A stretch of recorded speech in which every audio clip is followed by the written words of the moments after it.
All right, let's stand, please, so Dr. Hasso can lead us in the invocation and pledge of allegiance.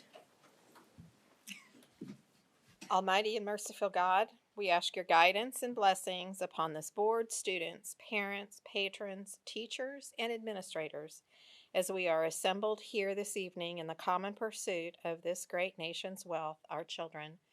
Amen. Amen. I pledge allegiance to the flag of the United States of America and to the republic for which it stands, one nation, under God, indivisible, with liberty and justice for all. Honor the Texas flag. I pledge allegiance to thee, Texas, one state under God, one and indivisible. My apologies, Mrs. Freeman. We switched it on you. All right, it is now 6:02, and we welcome to this called meeting for the Northside Board of Trustees. Before we call our first agenda item, we would like to just take a moment to briefly review some of our rules for conducting our meeting. The order of business for this meeting is set out in our agenda, and the purpose of our meeting is to conduct board business, and for that reason, it is held in public.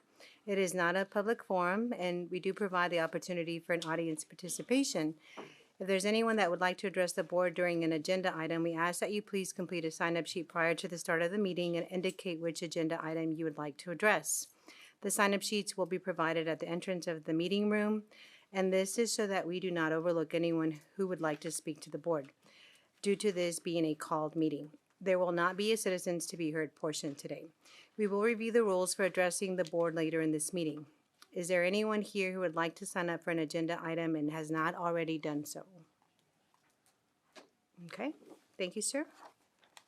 Madam President, I don't believe we have anyone signed up for this evening. So that being said, thank you all for being here.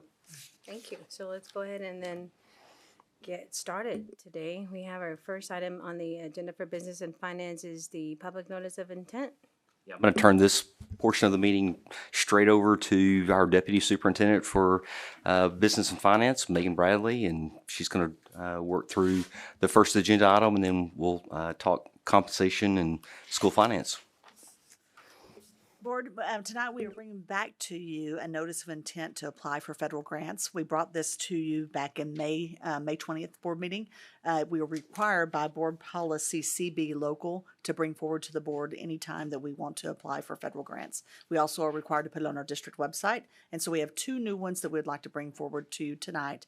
And they are already posted on our website so that the public can give input on that also. So we do receive input from the public on every grant that we apply for.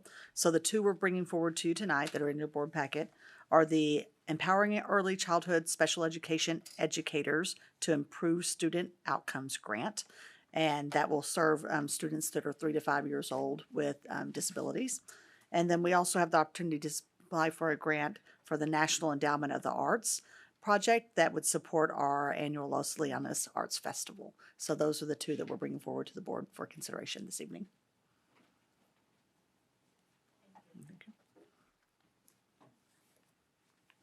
And it is an action item. Okay. Do we have any motions or any questions? Okay, Mrs. Freeman. Yeah, Dr. Duran, I motion that we approve this public notice of intent to apply for the federal grants. Dr. Hasso? And I second it. Okay. Motion, any discussion? Okay, all in favor? Say aye. Aye. Any opposed? Okay, the motion is passed. Thank you.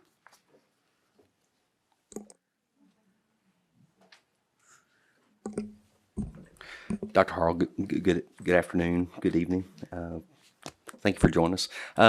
So the next item is just really based on previous conversations. We wanted to provide kind of just an overview of school finance, even though it's still very much a system of constant change.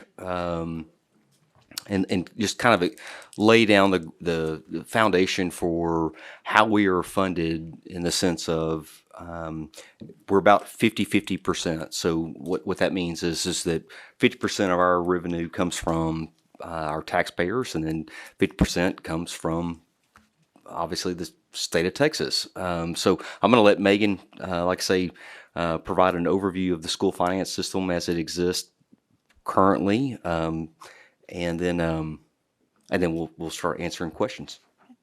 Thank you, sir. So this is an overview that we've put together, and this is a joint effort between myself and Tiffany and Jake to bring school finance, especially for our new trustees. And so this was originally going to be a finance committee meeting, and so we thought it was appropriate to bring it forward. Since we've made it a called meeting, we thought it would bring it forward just for everyone to have.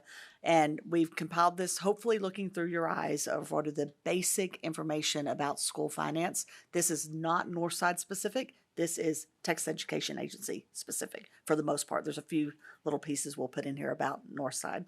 But so first we're going to talk about our budgets and what we're required to do. We have 2 board policies that dictate our budget process. So we have CE Local, which is the annual operating budget.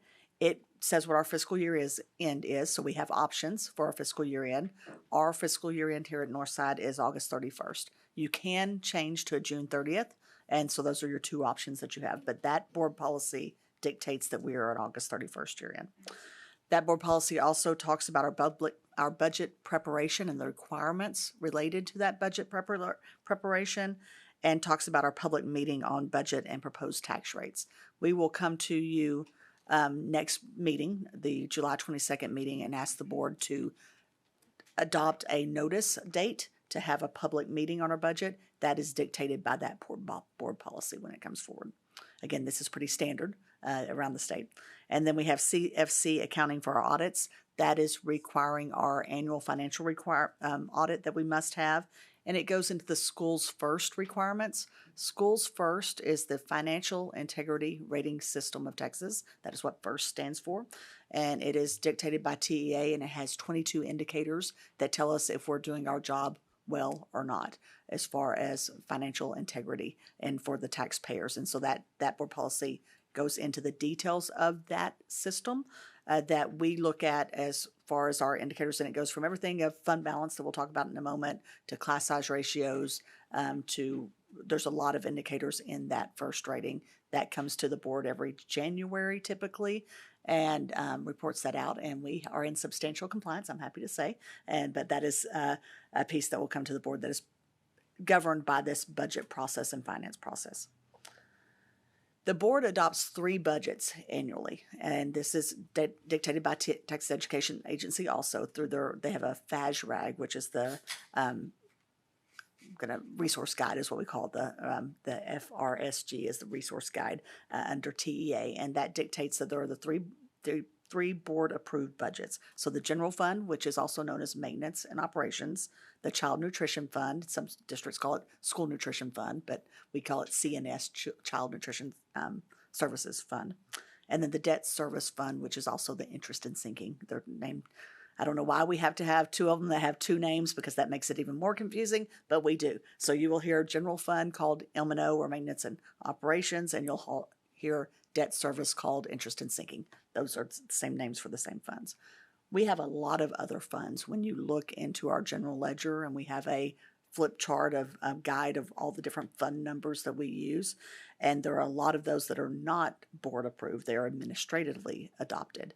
Some of those are related to federal funding sources, like the title programs that come through. We have construction funds, we have scholarship funds, we have internal service funds for health insurance. There are a lot of different funds that are not coming to the board for adoption, so that's important for the board to know. We have 3 main sources of revenue, as Dr. Kraft alluded to. We are roughly funded 50% by the local revenue and 50% by state revenue. That is the intent of the school finance system, is that your local taxpayers pay half of the bill and the state pays the other half. We have about 2% of our funding in the general fund comes from federal processes, and then we are a little heavy. Our local taxes pay for 54% of our budget, where the state pays for 44%. Again, you're looking at for that 50-50 split, but that's a piece for you to be aware of. So this slide is intended to show you, try to graphically show you how we are funded between the state and local look. So if you look on the left-hand side, think of that as a cup. Think of, the cup that you're drinking water out of. And again, roughly 50-50 is what you're looking at. And so we have this funding mechanism that if you have too much local revenue, then your state aid is going to be reduced. It's going to be that teeter-totter piece of it. And we're asked quite often, how can I increase the size of my cup? How can I get more money than what that allocation is? You can either have more students, so you have more students come in, that will increase the size of your cup, or you can do a Vader. You can do the tax ratification election, get access to more local property pennies, tax collections that you get to keep here and use in your budget. So that's how you can increase your cup. Similarly, if our attendance decreases, our cup shrinks, our funding shrinks. So those are important pieces to know in that piece. So again, I want to make sure I've covered everything on the slide. That the district and state share in the cost of our basic education, which will come into the next slide. If we have higher property values, we're going to have less state share, that inverse relationship there. And state funding is related to student attendance. So we staff and we have expenditures based on enrollment, but our revenue comes in from the state based on attendance. So that is a funding mechanism that doesn't quite add up either. We would wish we could be funded on enrollment because that's what we staff based on. Question? Comment? It didn't come through, but go ahead, Mrs. Freeman. It's because I'm sorry, I didn't push it. Just a comment, Ms. Bradley, and to my fellow board members. It's not been, even just recently, there's some misperception in our community, and not just, there are some people that hold office that believe that, had some thought that we are a recapture district, and we aren't, but there seems to be this we're in a strange, we're in a strange piece of the law, kind of at that edge. So we do have a revenue in excess of entitlement. Is that what it's called? For tier 2, level 2. So there's one section of the piece. If I can wait about 3 slides and let me talk about that. So we are not the traditional recapture. Where there is a small piece of one level that we do have to buy some credits back for, and I think that might be where there's some confusion. But we are not the Robin Hood districts that you hear of around the state that have to pay back to the state large dollar amounts. And I know we'll talk about this here momentarily as well, but it's interesting how the system has evolved over the years. There are 3 golden pennies that we're going to need to capitalize on, and we're going to need the community's help in order to do so, because it does have to be through a voter approval tax ratification election to basically provide about $15 million per penny for the golden pennies. That there are 3, which you're going to hear more and more school districts aggressively pursuing, like I say, through TREs. We're fortunate in the sense of whether it be from a bonded indebtedness and being able to take care of debt service, to not increase the tax rate, and that's what we're going to be.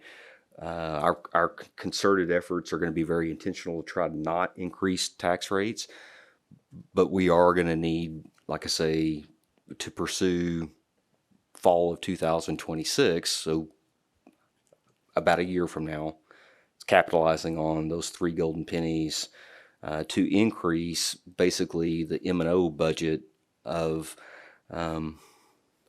approximately $45 million.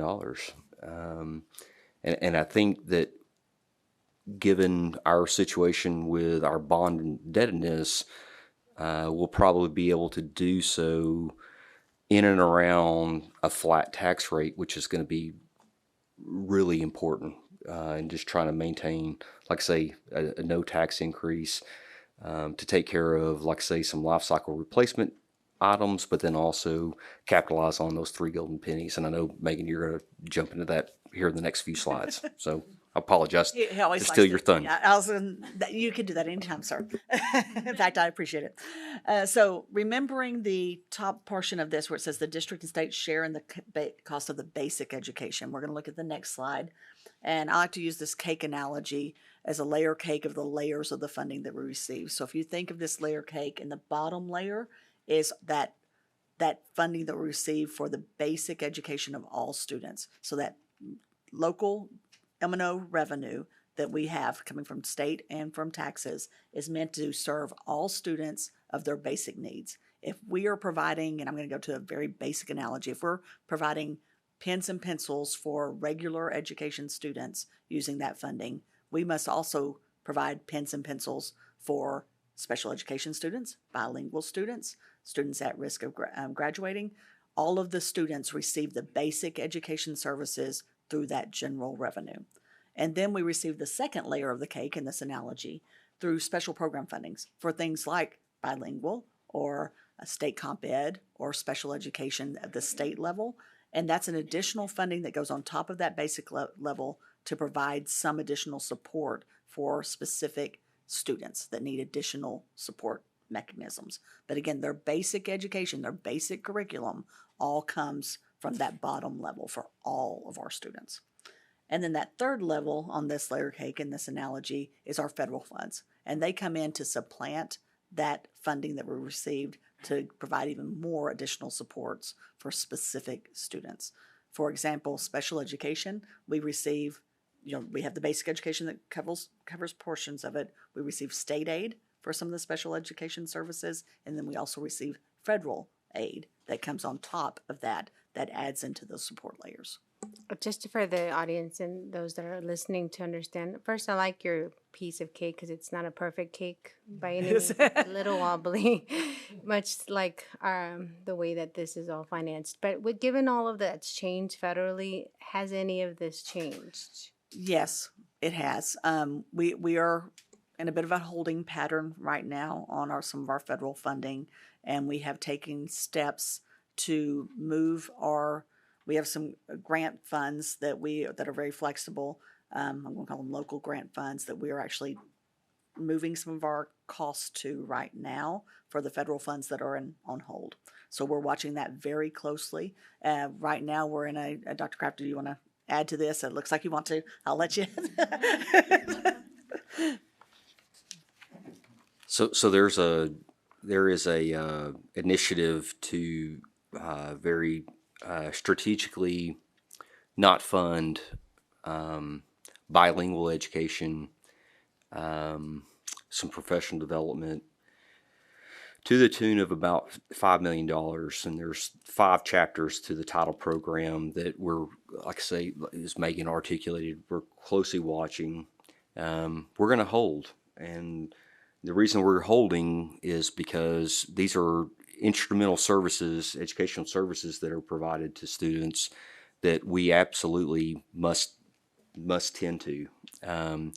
In the event that for whatever reason, Congress doesn't pass this next budget, we will, like I say, very strategically work to ensure that those support systems are stood up, but it will come at the cost of using the general fund. So again, these are federal funds across Title I, Title II, Title IV, and I believe Title V, if I'm not mistaken, that we're gonna propose with this fiscal year of 2026 budget to take care of these services, knowing that we may have to absorb that into the general fund depending on what happens this congressional session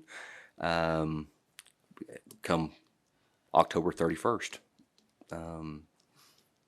which is, once again, kind of a tough pill to swallow, but I tend to believe that through congressional action, there's going to be a compromise.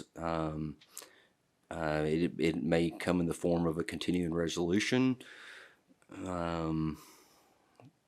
We'll see, but we need to hold steady, in my personal opinion, on this because, like I say, there are a lot of students that we need to tend to their needs that, like I say, are heavily reliant on these title funds. And so we're prepared with this budget to take care of students and staff. So when we received the word of the federal funds that I'm sure all of you received and saw the news articles, there was a lot of panic throughout the system, not Northside necessarily, but just federally, throughout the whole nation.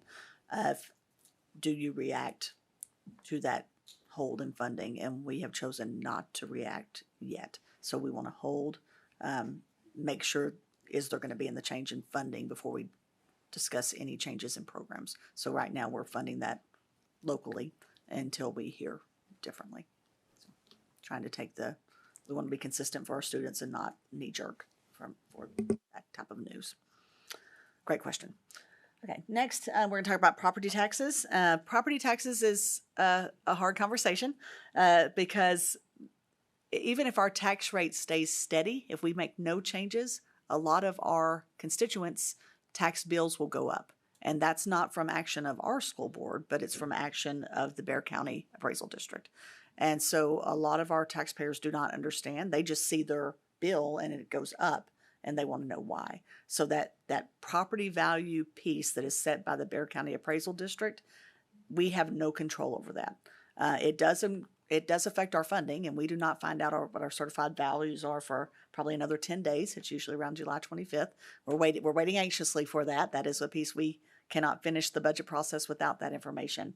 But that value, that assessed value, is what we apply our tax rates to, that the board adopts, the tax rates that the board adopts to that assessed value. So it's important to know that a piece of it comes from Bexar County, a piece comes from the action of the board in setting our tax rates. There are two tax rates that the board sets. There's the M&O, which is the general fund, and the INS, which is the debt service fund. And we have those rates here showing what those two rates are that are currently set by our board. Those rates, we will ask the board to propose the next year's rate at the August 12th meeting and to adopt them at the August 26th meeting. So for you to prepare in your mind of what we'll be looking at. But we have to have those values first. On the debt service side, the INS side, it is truly the calculation sounds easy because we have to wait till we get the information, but you're looking at what is our debt service payment based on the bonds that we have passed in the community and what is our values, and you just basically divide those numbers and that is your rate. So that one is under the formula, it's pretty easy to calculate. The M&O is a little more difficult on that side of it. But once we've passed a bond, we are set to, we have to pay that bond back. So when the bond has passed by the taxpayers and we go and sell the bonds, then we are indebted to pay that back through that INS tax rate. So that, whereas the M&O rate is a little different where you don't have that piece.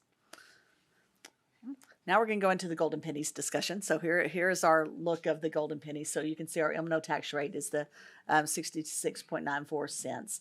There are three levels of pennies as we look across those. We have our tier one, the green pennies, and that's our MCR, if you've heard that rate, the maximum compressed rate. So TEA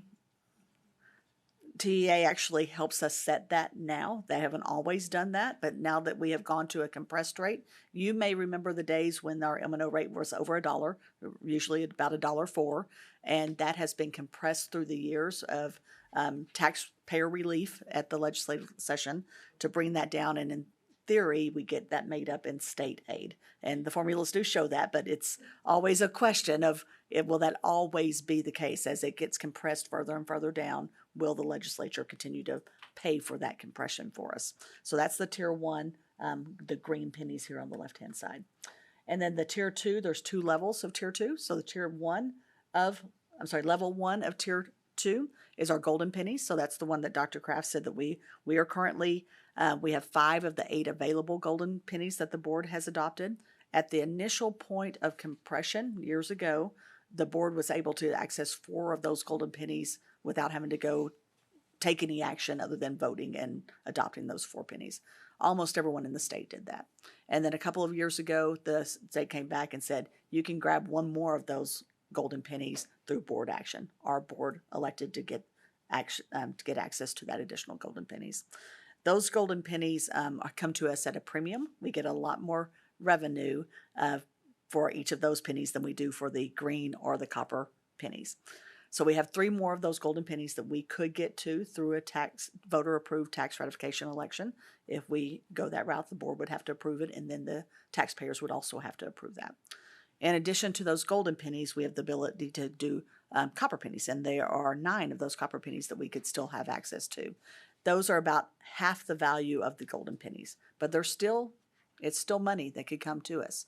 As you know, and as you look around the state and you go to your trainings, SLI and TASB trainings, you'll see that there are many districts that have voted in all of these pennies, and that's how they are able to fund a lot of the items that they are able to fund within their general fund that we currently do not have access to that revenue. Any questions on that? Yes, Ms. Freeman. Offhand, do you know how much each golden penny is worth to us? Yes, I'm sorry, keep on. No, that would $15 be million. it. I mean, if we, I'm sorry, how much? $15 million. 15. It's roughly $15 million per penny. So if we were to capitalize through, like I say, a voter approved tax ratification election, 3 additional golden pennies, it would yield approximately $45 million. They calculate it based on WADA, the weighted average daily attendance, and this current year that we're in, fiscal year 25, that was $98. With the new legislative session, it's going to go up to $129 per WADA. So it does change as that guaranteed yield changes, and those copper pennies are $49.72. So roughly half of that amount that we receive access to. Want to answer your previous question, Ms. Freeman. So if you look in the bottom of this, that green says excess local revenue above entitlement. If our calculation of that MCR goes above the level that the state believes it should based on that compression calculation, they make us buy back attendance credits to send some of that back to the state. So I think that's where some people think that we are in the true Robin Hood, and we're not. That's a different kind of calculation piece at that tier 1, level 1 level. As you look across the bottom, the tier 2 level 1, you can see no excess local revenue. That is one that the golden pennies, one of the great things about golden pennies is there is no recapture at all. And then if we were to go to the copper pennies, there is that recapture piece that could fall into that. And we will be coming back to you. We got notice today that we do fall into that excess local revenue and area. We had actually received that letter probably about 2 hours ago saying we will have to come back like we have every year for the last, how long, Tiffany? 3 or 4 years. Yeah, and it is a function of our property values. Okay. Our next slide, these, I'm not going to go through them. Oh, I'm sorry. Was there a question? We have one question. There's Sorry. Dr. Harl.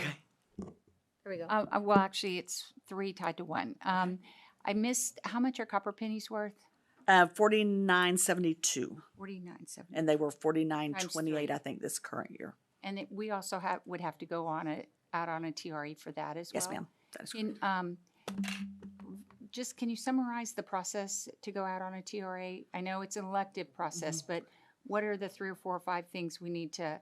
We first have to do an efficiency audit, and that's fairly new through a fairly recent legislative session, that before we can go to taxpayers, we have to prove to our constituents that we have gone through this efficiency audit, that we are doing what we can locally to save the district money. So you go through the efficiency audit first, and then the board would need to take action to actually, well, first you adopt a tax rate that's higher than your current tax rate. So you go ahead and adopt that tax rate that you want it to be at, and it is above our allowed tax rate, which that starts the election to the taxpayers. And then we have to go out to the taxpayers, just like we did a bond election, and put it to the voters. And if the voters approve it, then we receive the revenue from it. If they do not, we get pushed back to that rate that we are allowed under current law. Is there an added expense to going out on a TRE? As far as the election costs are concerned, no, not necessarily. An election, when you call an election, there are obviously expenses associated, but whether it be a bond election or a TRE or a voter approved TRE, Vader, if you will, no. And we will be able to capitalize on the general election if the board so approves November of 26. It will be a pretty large election. So spring usually costs us a little bit more, just depending on board elections or a bond election. But we're going to have to start working pretty hard this fall of 25 in preparation for the fall of 26, and just educating and communicating, articulating the need. I think that it's going to be real close as we start talking about this upcoming fiscal year budget. The three golden pennies, if the board elects, like I say, to go out, will very, very closely come to balancing a budget, which is where we're going to need to be a year from now. Mrs. Freeman.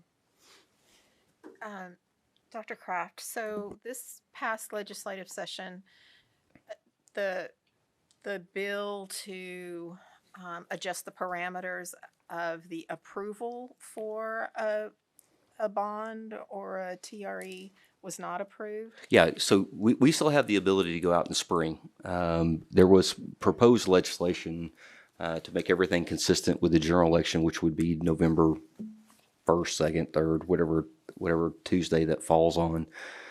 But that's not the case. I guess that's not what I was asking. Okay, sorry. I was speaking to the, there was a bill that we would have to be approved by 60% or by Supermajority. Right, they called it a supermajority. of the public. That did not pass. Do we see that coming back, or do you see that coming back in this special session? Or is I think there's definitely the appetite, particularly for school districts. I don't. It's not on the call for the special session, which is going to commence on the 20th. But typically, what happens with legislation is if it's proposed in, say, the 89th, you definitely see it in the 90th. So, do I think it will resurrect itself? Yes, absolutely. yeah, my question was about the special, but it's not. No, it's not on the call. Yep. And once again, 30 days is really their only opportunity to do as much damage as they can possibly do. I think with this special starting on the 20th, there will definitely be, and rightly so, flood victim relief, and that will be about all they can accomplish, other than they're going to redistrict. And that one you can take to the bank. I have a question. Once we take those, if we were to get 3 pennies, then we'd be capped out at the tier 2. And then are there districts, to your knowledge, that are capped out at tier level 2? Yes, Also? there And then have what happens to them? there are districts that have gone out for just the golden pennies. There are districts that have gone out for the whole thing. There's districts that have gone out for 15 of the 17 cents. So there's everything in between. There really is. I think the majority have either not gone out for them or have gone out for all of them, all the way through through the copper. And we might. But we see can do an that. analysis of that. I've seen that report many times of where districts are. So we can, when we get closer to that consideration, we'll definitely be bringing a lot of reports to the board of, especially neighboring districts. Where are they? What have they done? There was a timeline for this in board books. So if you want to go back to the board docs from October of 2024, there's a Vader timeline there. And we'll bring that back probably next spring as we start talking about this again. So Yeah, once you've used all these levels, right? Then you're done. You're done. Do you ever get those pennies back? How do you put them back? Oh, how do you give them back to the state? Like you want like, to how say do you want to you, reduce your tax rate? Once you use 5, like, could I just say, how do we go back to just using 1? Like, how do you, is there, You can adopt a lower tax rate. I don't know that I've ever seen anyone do that, but you could. yeah. Have you? I really think that looking forward, longitudinally planning that the 3 golden pennies, and it's a balance. You know, it's how do we take care of our community and the taxpayers, and not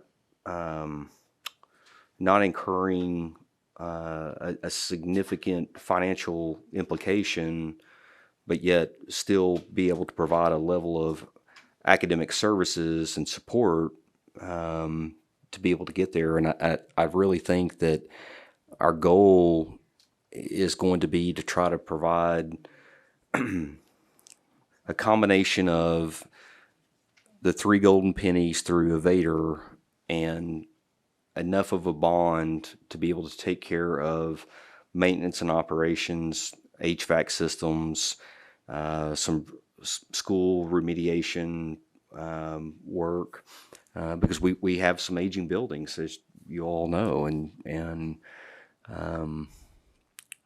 those start presenting challenges if we don't strategically work to get out ahead. And so it's going to be a combination, again, next October, not this October, but next October, to be able to balance the need with taking care of our community and taxpayer. And I think that we can, don't hold me to this, but I think that we can probably get there, but we'll have to have our community's help. Moving on to the next slide. So Dr. this is Harrell has oh, one sorry. question, I'm sorry. Yeah, so I was trying to find it, but last time we were talking about this years ago, it seemed like Northside had one of the lower tax rates, like Harlandale, I think, was number 1. And then, so, if we decided to go out, because of all the efficiencies that have occurred that the district has done to this date, do you think that the audit would be favorable for either copper or gold? Yeah, I mean, I can say this, that all things considered, we're in a very, very solid financial situation. We're very stable. There are some things that we've got to be aware of, in the sense of, I mentioned the title funding, longitudinally thinking forward, that we're going to have to be probably a little bit more conservative with. But I do think that as a result of the board's action, we're going to be able to really put a big dent in that $100 million deficit budget that we're obviously navigating this fiscal year. I think that's going to come down significantly. Well, I know it's going to come down significantly as a result of the hard work of, like I say, just a cumulative team effort. Will we be balanced going into this next school year? No. And that's where, again, I come back to, I think we're going to have to ask for our community's support. That's what I foresee in the crystal ball at this point. Dr. Harrell, several of the things that the auditors that you hired to do the efficiency audit, several of the things they look into are class size ratios, the staff funding, the trends that we showed you in those slides. Those are the type of things that they look into and compare you to other districts. So I would look forward to that comparison. I do think that is useful information to have. I think the community would too. Yes. Yeah, absolutely. And we've got some work to do. As we start this upcoming school year, which is just right around the corner, along with talking about a bond election, a Vader, we're going to have to look at some efficiencies ourselves. And we're probably going to have 5 campuses that are going to be less than 300 students. And so we're going to have to take a real close, hard look at, do we consolidate these campuses, knowing that, you know, they're a staple in the community for the betterment of all 100,000 students, in doing so by garnering efficiencies. And there will be some efficiencies. And that's not to say that I'm not one that will be the trailblazer of closing campuses. But there does come a point in time where you have to look at, does consolidating and closing make it a better environment, learning environment, and setting for not only the students that are involved in that process, but the overall good of the district. And that's going to be a crucial conversation coming this fall that we're going to have to look at, because there are several campuses that they're going to be small and they're going to be inefficient, similar to what other school districts have already worked through. And I'll say this, that the efficiencies gained will have to far outweigh, we're not talking about a couple $100,000, the pain associated with proposing to close a campus. Critical conversations, difficult decisions. You got a dollar figure? In experience, usually by consolidating a campus, a smaller campus with a larger campus, you typically can garner about $1.5 to $2 million in savings. And then there are some other benefits, but it's difficult to put really a price tag on it, in the sense of, you've got to think about, well, what happens to that campus? Do we board it up? Do we sell it? Do we try to repurpose with, say, an early childhood development center? I mean, so it's kind of difficult, Mr. Salcido, to get to this is what we can garner as far as hard savings, but then that's the piece that is somewhat a little bit less tangible, is what then happens with the campus. And that's really important for our communities, because what we don't want to do is we don't want to board up a campus without a plan. And that's going to be really important. Mrs. Freeman? So you brought up a question I hadn't thought about before, or comment regarding what is actually in the efficiency audit. So the efficiency audit would, we would need to be approved to go forward with to be able to go to the voters with a VATRE. In that efficiency audit, then we need to be cognizant, from what I hear, as we go into this budget, as to what might be looked at in an efficiency audit.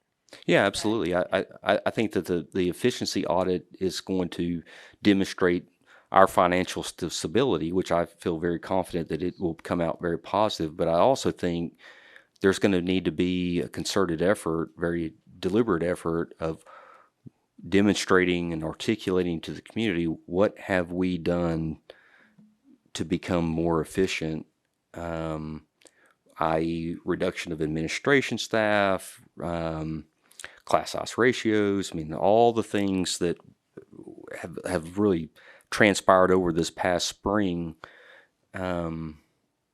because what we're going to need is enough voter confidence to realize they've done their part. I guess where I was going with that, we have a lot of discussion about our general fund and the amount in our general fund and the recommendations and such. And so that would be part of that.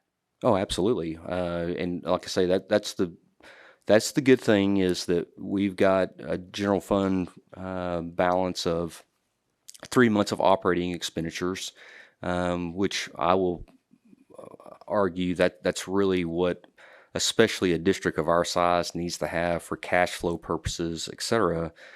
It's not required.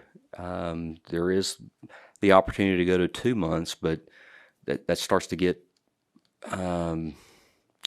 uncomfortable. And so, like I say, we're fortunate as a school district to be in a financial situation that it's pretty stable. But we're going to have to take some really concerted efforts through decision making here over the course of the next several months in order to be able to ensure and create sustainability going forward. Because the one thing that I can say is, while yes, there's a special session, House Bill 2 is, I mean, it's engrossed, it's in the books, and it fell way short of really where we needed it to be, and of course the other 1,100 school districts across the state of Texas.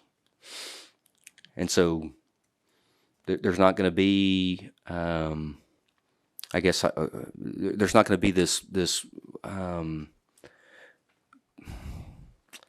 influx of new revenue, definitely not coming from the federal Department of Education, but nor the state. And so districts like ourselves, we're going to have to figure out the way forward for the next 2 years, knowing that there is this initiative that's still looming. Keep in mind, for the 26-27 school year, that is going to be in the form of using public dollars to privatize education in the form of an education savings account. That's what our legislators have done.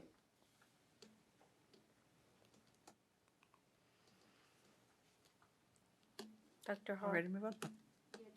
Just real quick, just for us to start maybe some pre-reading or pre-learning about school closure, any information that we could start learning about. And I've heard all kinds of things. You close schools and then charters are allowed to have first bid on them, but Yeah. I don't know if that's true. I've just been hearing, but I would really like and appreciate to have information on school closure. Yeah, absolutely. So from a legal standpoint, anytime that we the board elects to potentially sell a piece of property, first and foremost, and again, this is legislative. You have to provide the opportunity for a charter school to basically acquire that property, and some do, and some don't. But yes, that is very intentional legislative. Well, it's just, that's the legal parameter. And then if there's not a bid or fair market value offer, then we have the ability to decommission or sell a property or go about a different avenue. But yes, charter schools first and foremost have the priority for any campus that is going to be declared in essence excess to the district's needs. Ready to move on? Yes. So this is a list of the types of spending that we can have from the general fund, from the maintenance and operation fund. And I'm not going to go through them, but you know what most of these are. Most of it is, salary, and then utilities.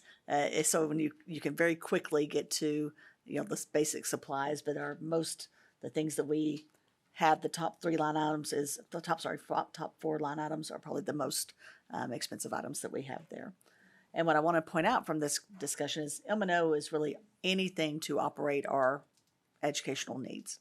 But then we move over to the INS, which is the debt service, and it is very limited. We can only spend the tax money that is generated for the INS side on bond payments and related items. So you cannot use INS fund balance or funding, tax revenue that comes in to pay for the educational side. So we could use M&O over on the debt service side. It can't go the other way. So that's an important distinction of how you can spend the money. Now, I wanted to show you Texas Education Agency creates a financial coding structure that all school districts in Texas must use. So they dictate the way we report, the way we spend our money, so that they can run comparisons. And it's good. It's good for us too, because we can run comparisons. And what I wanted to really show you on this piece, there's a few of this long 23 digit account code, because it is long, but the first 3 digits are the fund number. So if it starts with a 100 fund, that is a general fund item. If it starts with a 600 fund, that's a construction fund. A 200 fund is a special revenue fund. So that tells us the type of funding being used when we pay for an item. The next 2 digits is the function code. So the function code tells us the purpose of the transaction. Is it instructional? Is it transportation? Is it school nutrition? Those kind of things. So we can run reports on any of these specific pieces is really what I wanted to show to you. If you wanted to see some data, you'll now know from looking at this what type of reports can we run. The next 4 items are the object code. And so our object code, if you think from accounting classifications, that first digit of your object code tells you if it's an asset, a liability, fund balance, revenue, expenditure, those types of items. So that first digit tells you that. And then the second digit of the object code helps further define that type of transaction. For example, on that object code, a 6100 is anything related to payroll. So 6,000 is an expense. The 100 means it's payroll. A 6,300 code is a supply item. So it's an expense, a supply item instead of payroll. So again, that's how we're able to get to different levels. And then further down, I won't go through all of the codes, but the organization code tells us where we're spending that money. So most of us think of the organization code as the campus code. Every campus has its own code, but then we also have a code for transportation. We have a code for the Board of Trustees. So when you go to traveling, you have your own organization code that all of the different departments have that we can run reports those that way. So there will be times as a board that you may say, give me the total cost of, and a famous one is football. What do we spend on football? We don't code football. There's nothing in here. We have athletics. We can tell you what we spend on athletics. We can tell you how much we spend on athletics at a specific school, but we do not code for specific sports. And so it's a challenge when we're running reports that we are dictated in how we code things, and that's how we can run the reports for you. So I want you to know those type of questions. So if you ever call Tiffany or I or Julie and say, can you run whatever you're looking for, sometimes we can, sometimes we can't, and that's all based on this structure. If we know a vendor, we can look at it by vendor name. So there's different ways to run things, but it's not always as easy to get to things as you might hope based on this funding structure. But all of the school districts in Texas use the same one. The good news is it allows us to run reports that can compare all of our 6,100 object codes to every other district in Texas. And you can divide it by student population and get averages and things like that we can look at. So now we're going to talk a little bit about fund balance and why it's important. So specifically for the general fund, what is fund balance? And this is true for all funds, but it's the total accumulation of your surpluses and your deficits. You can think of it as a savings account almost. It is what's left at the end of the day after all your revenue comes in. You pay out all of your expenditures. The net of those is your fund balance. And every year, at the end of the year, you either have a surplus or a deficit. And you can equate this to your personal checkbook. That at the end of the year, if you brought in more revenue than you spent out in expenditures, you're going to add to that fund balance. You're going to add to that savings account. If you spend more than you brought in, then you're going to take out of that savings account or that fund balance. And you hope that you had fund balance to be able to cover those areas, those times when you have a roof leak and you need to get something done that you were not expecting to happen.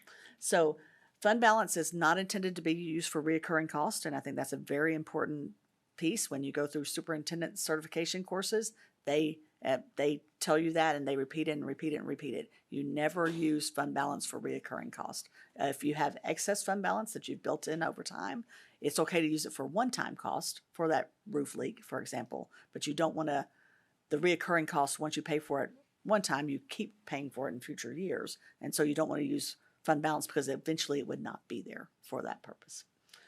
Why is fund balance important? It is there for cash flow, just like I talked about, that when you have an item come up, an emergency that you need to pay for, it's there for you.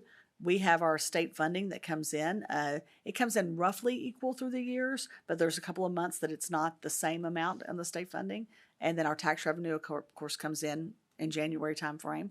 So in those times when we are not receiving revenue in, we still have to pay our payroll every month. So you need to have fund balance to be able to cash flow those items. So that's a reason why you want to have it there to have it available. How is it reported? We do have a board policy about fund balance also. Board policy CE local defines our fund balance and what the expectations are from the board about fund balance. So you can read that. There are 5 categories of fund balance. There are pieces that are non-spendable and restricted. Those are basically required by a arrangement that we have. It can be a grant, so like your under federal funds, when you have that fund balance, if you've received the money, it cannot be spent for any other purpose than the purpose that's there, and so that makes it to where it's restricted for that purpose. The fund balance that we're usually looking at are the assigned fund balance and the unassigned fund balance. Unassigned can be used for any purpose that the board deems appropriate. So that has no requirements to it. The further you move from the right to the left in that list, the more restrictive they become. So the assignment, Dr. Kraft can assign fund balance, and it's reported that way in our audit report. So you'll see it in that audit report. The board can commit fund balance. So when you approve a construction project, for example, you're committing those funds when you approve that GMP. So in that construction fund, that would become a committed fund balance for that project. So with the board action. How much is needed in fund balance? The recommendation is 3 months of your operating expenditures is the recommended amount. That is reported in our first report that we talked about earlier, the Financial Integrity Rating System of Texas, and they benchmark us to that 3 months of operating expenditures. We have one question from Oh, yes. Ms. Zapata. But again, on the variance, if I guess at the end of the year, what we have left over, I believe that's the variance in the general fund, that goes back into the fund balance. If it's a positive variance, if we had more revenue than expenditures, it does go back into fund balance. But if we had the other way, like we did last year, we spent $38 million more than we brought in, then it takes out of that fund balance. That's a great question. And the last line here is how is it replenished? It's exactly what we just talked about. So that if you have that excess of revenue over expenditures at the end of the year, it replenishes that fund balance. If it's the opposite, if you had deficit spending like we did in fiscal year 24, it reduces that. Fund balance is something that our bond rating agencies look at. And so think of it kind of like a credit score. If in your personal life, if you're going to go out for a mortgage, you need your credit score to be high. If we're going to go out for a bond election, we need our fund balance to be high to be able to report back as it's a measurement of how solvent we are. Do we have the money to pay our bills or not? So that's an important piece to look at. See if there's anything else. Our board has had the assigned pieces for that instructional continuity. That piece is an assigned fund balance that our board has done. Just for you. Any questions on fund balance? And our last slide on the overview of school finance is our annual funding challenges. Legislative year, so every other year we get surprises that come through the legislature that we have to work through, and so that's not a surprise because it is every other year something happens to us legislatively that we have to work through. We talked just earlier today about there's still so many things that we have not gotten guidance from, that we have to wait for TEA to come out and define things for us, which makes it very hard in the budgeting process of if we're not exactly sure what we have to do with some requirements, we have to wait for that guidance to come. So we have to be very careful, like Math Academies is one. We're going to receive some additional revenue, and with that revenue, we're expected to send our teachers through Math Academies. Well, we've got to make sure and budget expenditures for Math Academies, even though we don't really know the rules of those Math Academies yet. So we don't want to just record record the revenue and not put an expenditure there, but we're going to be estimating that expenditure, which makes it hard on the budget process. Other funding processes, challenges, bond funding, our aging facilities, as Dr. Kraft talked about. We have HVAC, roofing, parking lot repair needs. We have historically paid for our bus fleet through bonds. We have paid for our technology, our computers, through bond funds. And so all of that is a consideration as we move through our budget pieces. If we were not able to pass a bond to have that go through the INS, those items, those life cycle replacements, would need to come to the general fund. And so that's a consideration as we work through that piece also. Our enrollment in ADA decline, as I talked about, that cup size of our overall funding, as we consider if we continue to see declines in enrollment, our revenue will shrink. And so if your revenue is shrinking, your expenditures need to shrink too, just like your household budget, that they need to keep in line with those. So we have to watch that. Also, our inflationary costs. We have seen large inflationary costs. Jacob can talk to you about the cost of these ceiling tiles, how they have doubled in the last 2 years. So all of those things that he's having to monitor that are additional expenditures without additional revenue that come in. And then employee compensation, which is our next agenda item that we're going to talk through, that we want to keep a competitive salary, that we want to make sure that we have teachers in every classroom.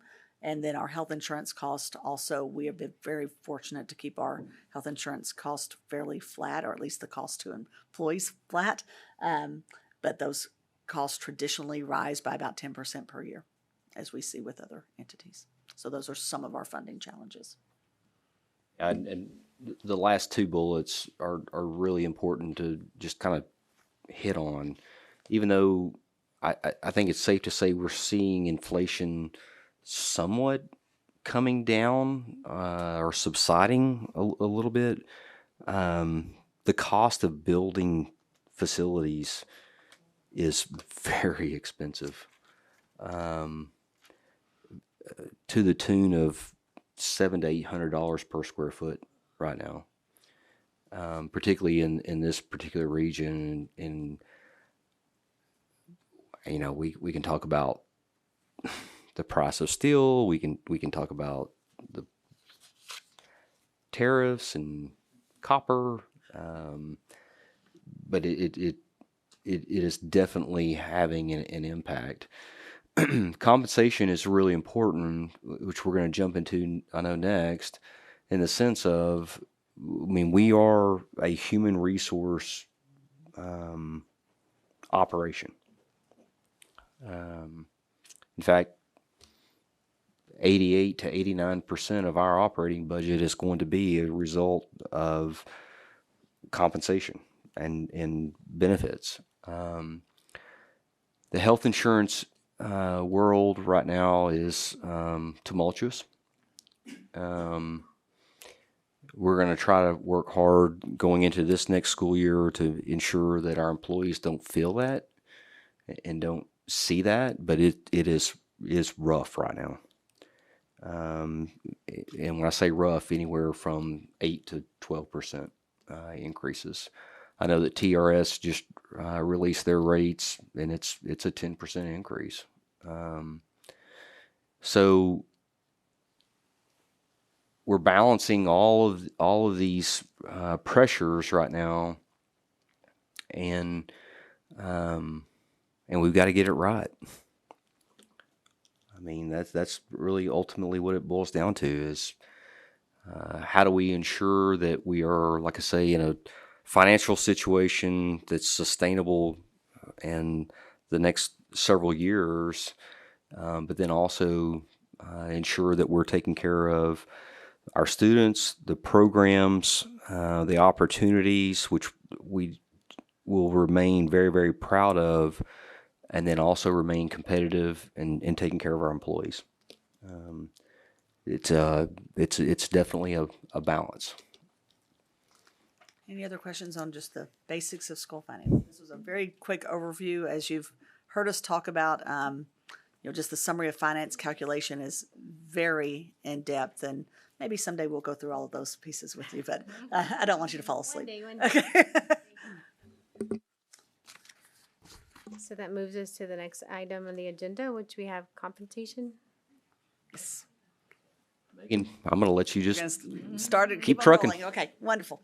So we're starting off with a piece that you've seen multiple times now, but want to make sure we bring this forward as we look at this plan.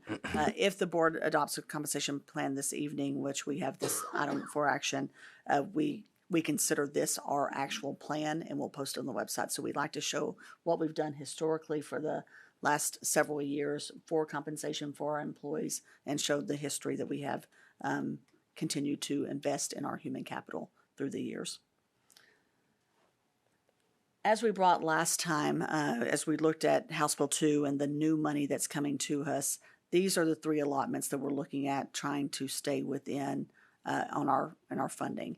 There are some additional allotments that are not included here, like school safety, but we also have increased expenditures for those items that are coming through. So there are some additional increases outside of these three, but these are the three that are intended for staff salary or do not have strings attached, if that makes sense. So we have our new teacher retention allotment, we call it a TRA, and that is the teachers with 3 to 4 years of experience getting $2,500 pay increase, and I'll show you that in detail on the next slide.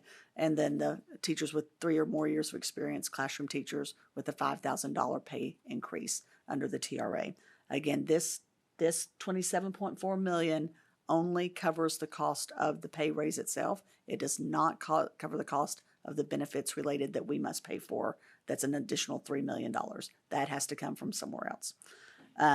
The support staff retention allotment is the money that was provided for us that could go for pay raises for anyone in the system other than administrators.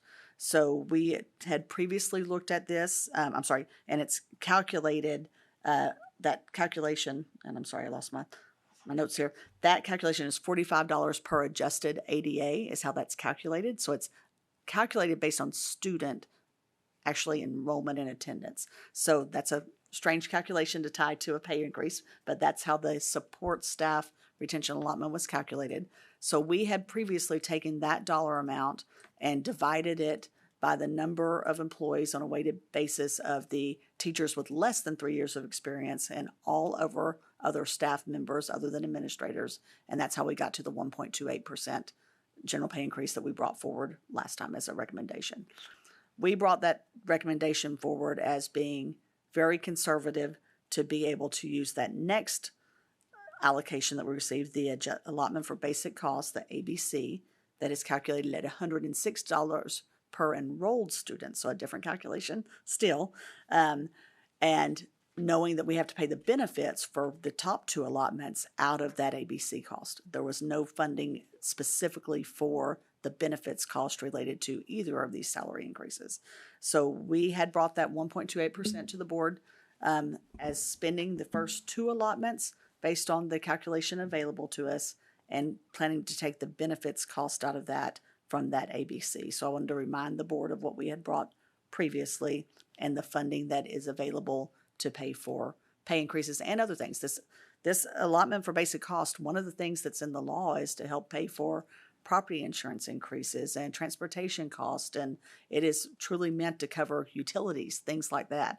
So was not written into the law to pay for pay raises. It is for benefits cost related to pay raises, but when you read the purpose of this allotment and the way we would have to code things is we would, if we choose to use any of this allotment for pay raises, we will have to code other things like transportation to this allotment to be able to utilize this allotment.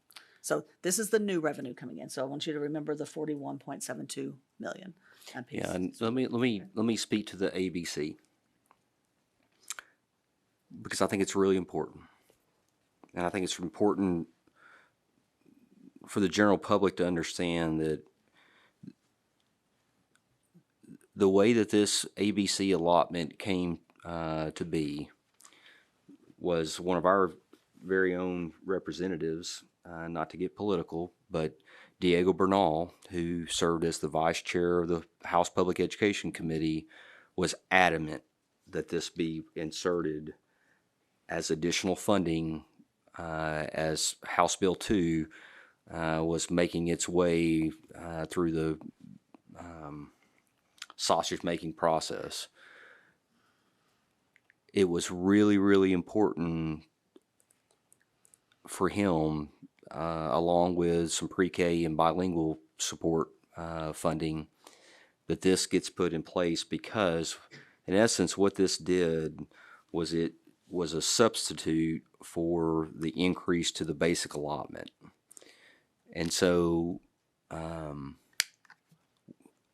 very proud, very appreciative of Representative Bernal for standing his ground and making this happen, because it wasn't by coincidence, and it took a lot of work to get it there. And while yes, is it enough? Well, no, but this was really, really important to take care of these additional inflationary costs and employees as we really work with compensation planning to try, like I say, try to take care of people. And Representative Bernal recognized that.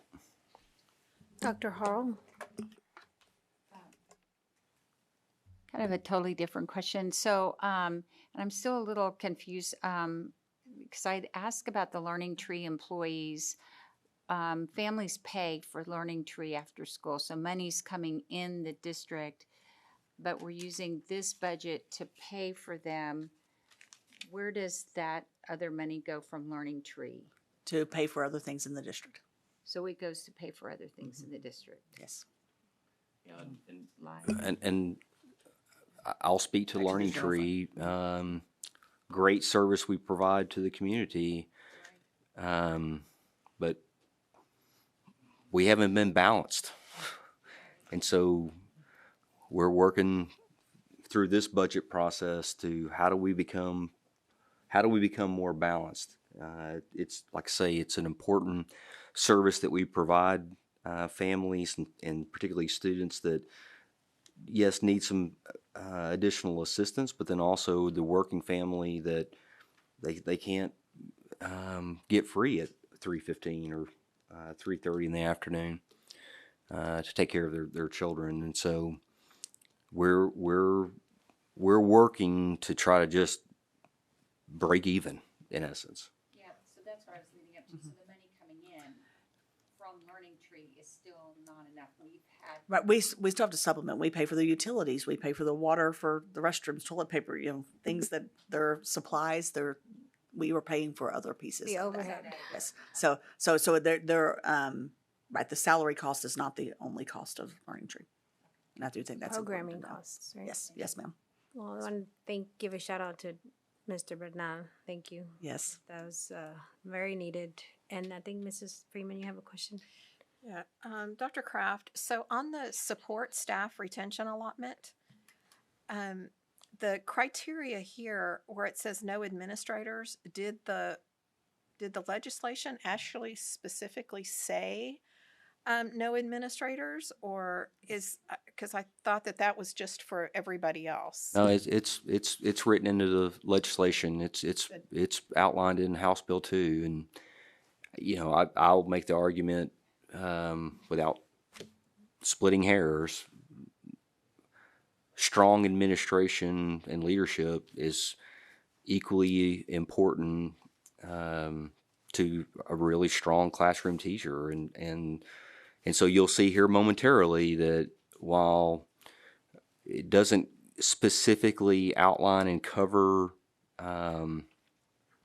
compensation for administration, you'll see here momentarily the recommendation is going to be we're going to include administrators.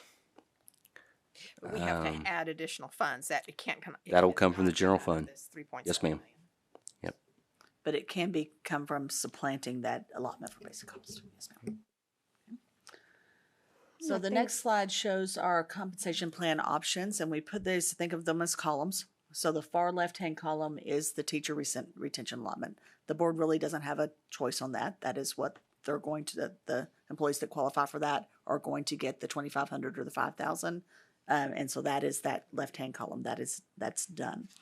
The middle column are some options that we put out for the non-exempt staff. So this is our auxiliary, hourly, paraprofessional staff members. And you can see the different scenarios that we put on there. And that's, I'm going to move to the right just for a second, then I'll come back to the middle. The right is the exempt staff. So as Dr. Kraft alluded, the exempt staff is for all of the exempt employees that are not in the left-hand column. So not eligible for the teacher retention allotment, but any exempt staff that is teachers, librarians, nurses, counselors, and administrators, and teachers, I'm sorry, the teachers less than 3 years of experience. So going back to the middle column, we had originally looked at the 1.28%, and I explained why on that piece. And that's also in the right-hand column too, because we wanted to show what we had previously recommended. We heard the board's concern about the $15 per hour review, and so we've run and provided the board with several scenarios of how we could possibly get there, and understanding the goal to get there over time and making sure we're working towards that goal. And so we do have that on here, the $15 entry rate with no compression adjustment at the 1.7 million. And I've given the examples recently on that currently we have a groundskeeper helper that's at a pay rate below $15 per hour. We have groundskeepers entry rate below $15 per hour, and then the groundskeeper supervisor right above that $15 per hour. So if we were to just do the $1.7 million cost, that would cause those three positions to be pressed right up against each other. So you would have two levels of supervisory that were basically being paid the same as the entry level position, which causes some DOL problems that we've talked about in different meetings here also. So we don't recommend that. It is an option, but I'm not comfortable with that option. It would take a long time to undo that compression. Yeah, and I mean, again, you see the recommendation, Megan, not to steal, sorry. Go ahead, not to steal the thunder, but the recommendation is let's work systematically, very intentionally towards getting to that $15 entry rate, but then not disrupting the pay schedule to the extent that we can't recover and can't fix. And so from a teacher retention allotment, I mean, that's pretty simple. I mean, that's law. I mean, it's $2,500, $5,000, but we also need to take care of the 1 and 2 year teachers that, for whatever reason, were not included in the teacher retention allotment at a 2%, along with our other exempt employees. And then the recommendation is with non-exempt to go to a 4% adjustment to the midpoint that puts us closer and more in line with, like I say, that minimum. Was I hearing things? No, somebody's phone. I thought maybe I was hearing things for a second. So that 4% gets us closer to being in line with establishing that $15 minimum. It doesn't get us there, and I don't want to be misleading. It doesn't get us there, but it gets us closer, which is also very, very, very important. The 1.28%, if you recall, well, that proposal was really a result of this is the revenue that the state legislature provided us, and so this is, in essence, articulating to the public of this is what your legislators feel like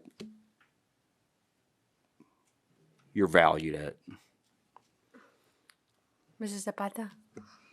Megan, I have a question. I know you added down there the $15 entry rate. Would end up costing us 24.7 million. Is that correct? That is correct. With compression, Yes.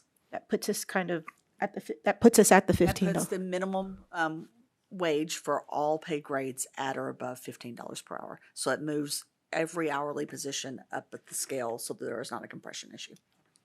Yeah, so again, I'm going to try to summarize this. So the $24.7 million, if you take the 18 pay grades and you start running averages, in order to be able to avoid significant compression, not only for this upcoming budget school year, but going forward, we would need to make those equity adjustments all throughout. So it's about 5,600 employees, because if we don't, we're gonna have real issues with, as an example, supervisors that are making at or close to employees' pay that they're being charged with supervising, and so it just we would have to make those adjustments. Whereas if we systematically make the 4% adjustment to the midpoint within all 18, I believe it's 18 of those pay grades, it keeps everything still in balance, if that makes sense. Correct. Dr. Hasso? Hold on. Another follow-up, okay. Yeah. Sorry. Zapata. So Megan, going back to my previous question on the $24.7 million, like I understand that. That raises the entry rate to $15. That's what the compressions are, what you were just discussing. Yeah, so the Right. entry rate would be $15, but then we, like I say, through all those pay grades, we would have to make equity adjustments. Correct. That's where it becomes more of a costly item. In your opinion, I guess, Megan, I know it's a lot of what ifs. How long do you think it would take us to get there? About a 4%? With the compressions, getting us at $15 entry rate. How many years to get to a 15 if we do it as a GPI? Is that what you're asking? Yes. Okay, and so I know I've talked to Dr. Hasso about this. We have, so right now I'm looking at the pay grades, and sorry, sir, but there's several more than 18 pay grades. Sorry. So, that doesn't count them all up, but I just wanted, because in the context, right now we have 12 of, I got to 18, so I'm going to say there's about 35. I think I didn't add them up, but we have 12 of our pay grades that have a minimum wage of below $15. Okay. With the 4% GPI, that brings that 12 down to 10. There are 3 of the pay grades that have would need a 4.2 or 4.5% to get up to a $15. So if we were able to give a 1% more next year, that would take 3 more pay grades above that $15. So it all depends on how much of a GPI we could give each year. But there are, I provide this in the Friday letter, so y'all all have this. If I go through the different GPIs that are needed, the percentage rate that would need to be cascaded through all the pay grades to make it not be compressed, there are, I'm just going to read some of them to you just so you can see. There's one that's a 4.2%. That is doable, and I think we could get to that additional 0.2 next year without any problem. But the next one is a 27% GPI to get it to $15 per hour. That's going to take many years to get to. But then the next one is 17%. That's not quite as bad, still a long time. But then 8%. So if we do 4% this year and do 4% next year, we would be pretty close on that one. So it's various for the various levels depending on where they are. But we have, like I said, 1, 2, 3 pay grades that it would take under a 5%, right under a 5% to be able to get them to a GPI. So to answer your question more directly, there's the 4 pay grades that would take a 27%, 17%, 30%, and 19% GPIs to get those to $15 per hour. Those are going to take several years. But other than those 4, I think we can get there in 2 to 3 years if we're able to continue. So 31 pay grades we could get to. Can somebody add up the pay grades for me real quick? So I'm not. On Thank that you. month. But just roughly, let's say 35. Más o Yeah. menos. Yes, yes. Okay. And then one more question, and I know you're talking about. There's one here that I'm reading at 20. It'll take 27%, Yes. which is a clerk, and we have 92 of them. Is there, with taking that into consideration, is there any way to kind of maybe reanalyze that, where it's kind of where we maybe group it, or we? I guess my question is they're all clerks. One's elementary, one's middle school, one's high school, and then one central office. It's a great question. Like, could it be Yeah. regrouped, I guess, or in a We- sense to reevaluated? Yeah, Where it's, I think that there might be the opportunity to reclassify. there you go, reclassify. We just got to be really careful.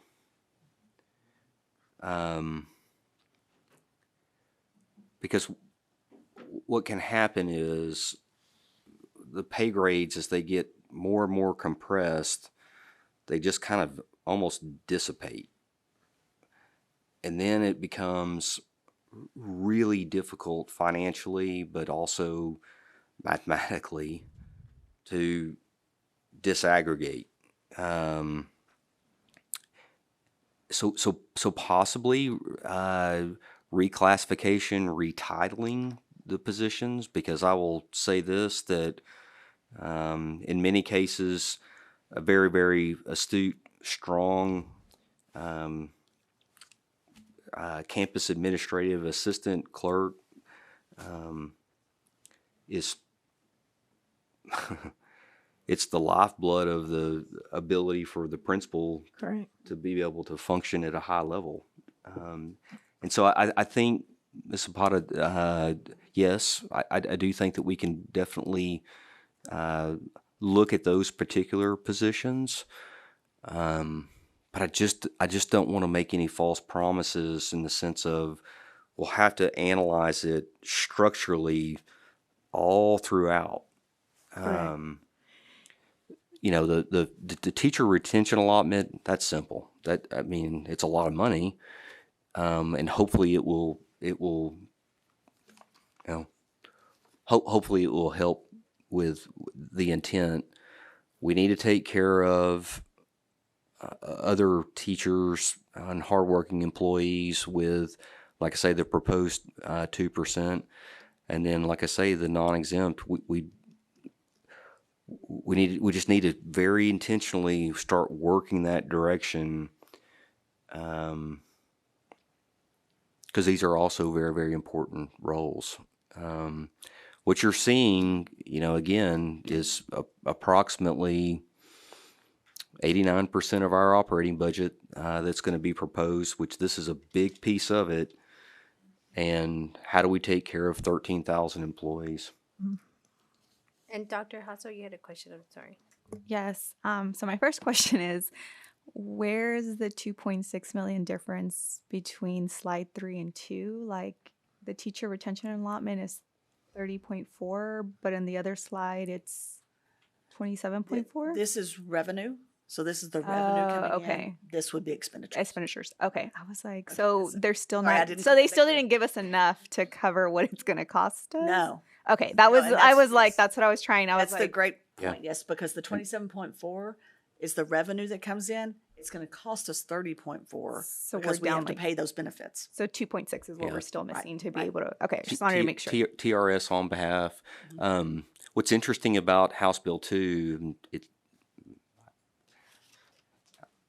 one of our neighbors just right up the street, which I'm smoking mad about it. It's actually going to cost them about $2 million to implement House Bill 2 out of their general fund, to be able to compensate the $2,500 and $5,000. The way the formula works, they don't even have the ability to use that staff retention allotment. The support staff is having to go to help pay for that teacher retention allotment. And I think your $18 $18 million figure was the difference if we were to go from the 15 entry with compression versus the recommendation? That's where you're getting the 18.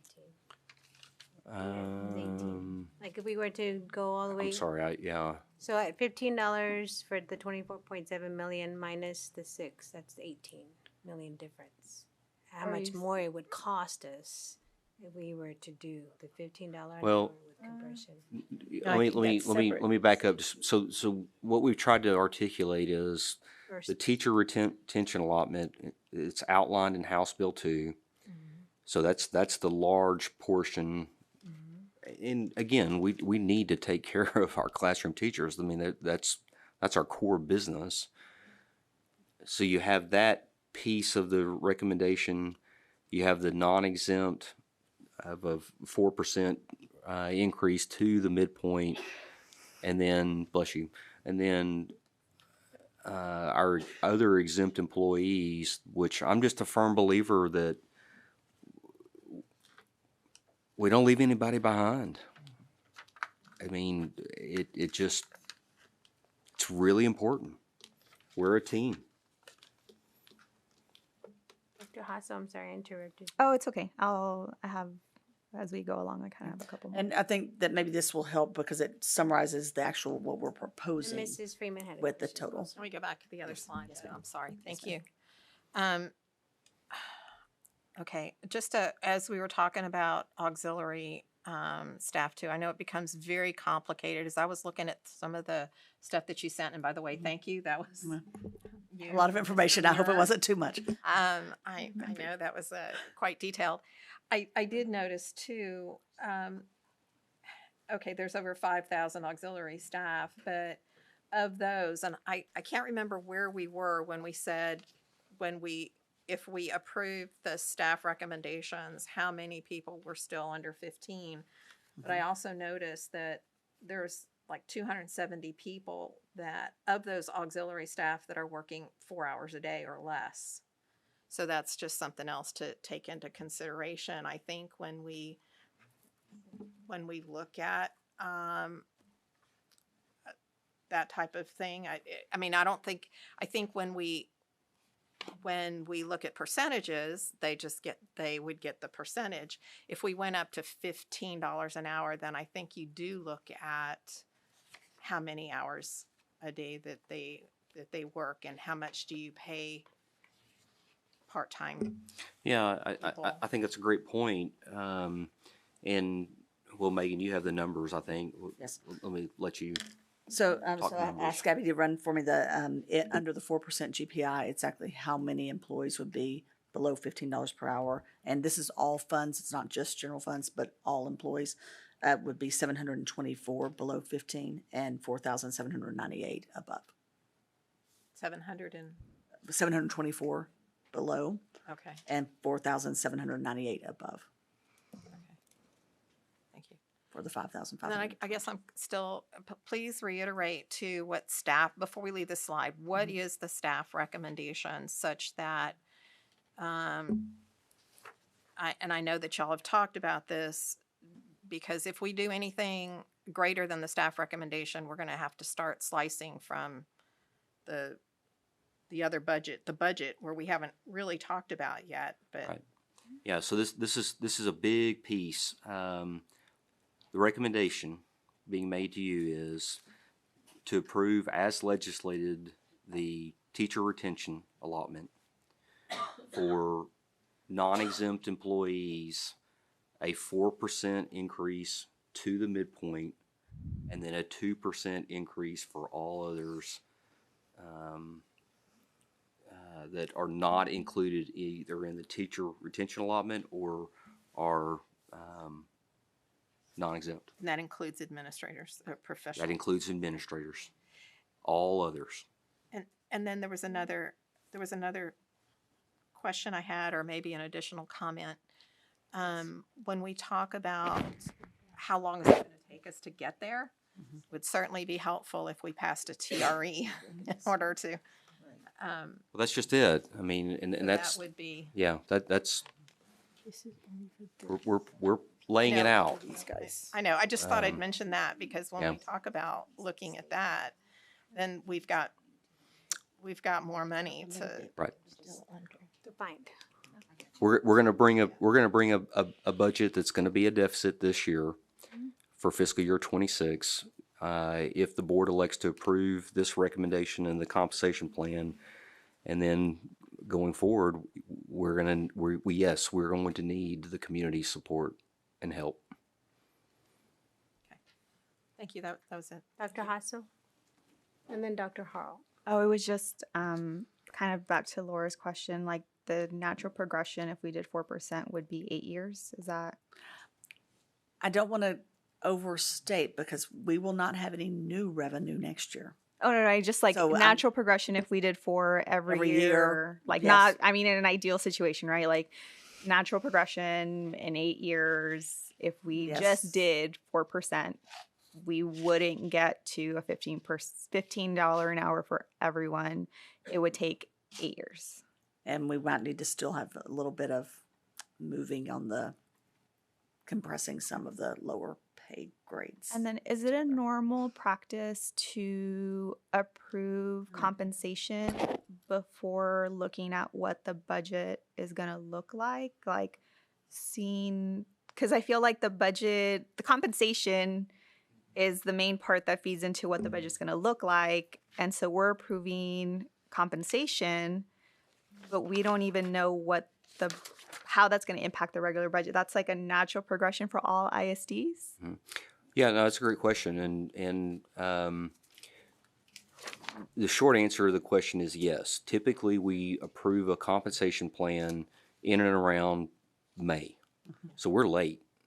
But that was very intentional in the sense of we wanted to see this this go around because, and I'll be the first to admit, I really thought in the 88th legislative session, surely they're going to take care of public education and provide some additional funding.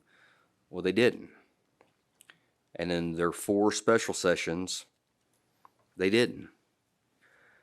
And so this go around, seeing that we are using our continuity of instruction fund balance, let's wait and see what comes of any school finance bill, i.e., House Bill 2, and so we had to delay a little bit. Now that we see, okay, here are the dollars that are being provided. This is the recommendation to apply. Like I say, taking care of all employees as a result of, like I say, what has been legislated.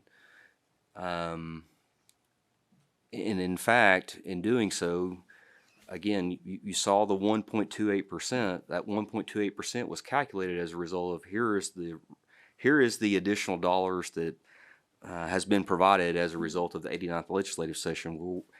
I'm recommending that we go a little bit further and past because the reality is 1.28%.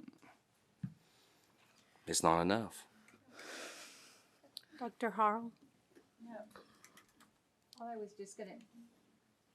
Sorry, I'm just thinking out loud. But it could be taken care of sooner if we went out on a TRE. Yes, ma'am. Okay. And I do want to address, if I can, Dr. Hassel's question. Back in the May 20th meeting, we brought forward a projection of what we thought we would end this current fiscal year and what next year's budget deficit was going to be. We're still working on that, and that's the time frame that we were looking at, changing class size ratios and looking at central office comparison. So we do bring a big picture budget before we bring a compensation plan, but a lot has changed since that the legislative session was not over at that point. So, but it is absolutely, we have the compensation plan feeds into the budget, and so that we can't really finalize the budget. It is a bit of a chicken and egg scenario, which one comes first, but we cannot finalize a budget view until we know the compensation plan that the board passes. Mr. Sancido? Yeah, just a quick question. The compensation plan proposal would be 44 point 4.6, the total? Yes, from all funds, if you're All looking for all funds. So funds. we're getting, what, 41.7 from the state, so that leaves our general budget, what, 2.7? So we're proposing as the general fund for the top part would be the total of 41.16 is from the general fund. And then we have the revenue 41.72 is the difference. So it's what was that, 400,000-ish? That Okay. Ms. Zapata? Megan, on I don't know if it's your previous slide, but it's the one that has the plan history. yes. I'm not, I can't say I'm a professional on budgeting, but I'm looking at this and I'm seeing what we've done in the past and where we're at now. And it worries me to know that coming out of COVID with the, I guess the raises that these last 4 years, I see a 3% non-auxiliary midpoint raise, a 2% in 2023-24, 3%, a 2%, and we still have people making $11.81 minimum wage, $12.75 minimum wage. It's a little disturbing, I guess. And so that when you tell me that it's going to take us 8 years, I just I to the board, I think we need to do better. We need to do better, sir. And I hear you were it's a team, and I'm all about team. We really need to. This has to be on the front burner for us.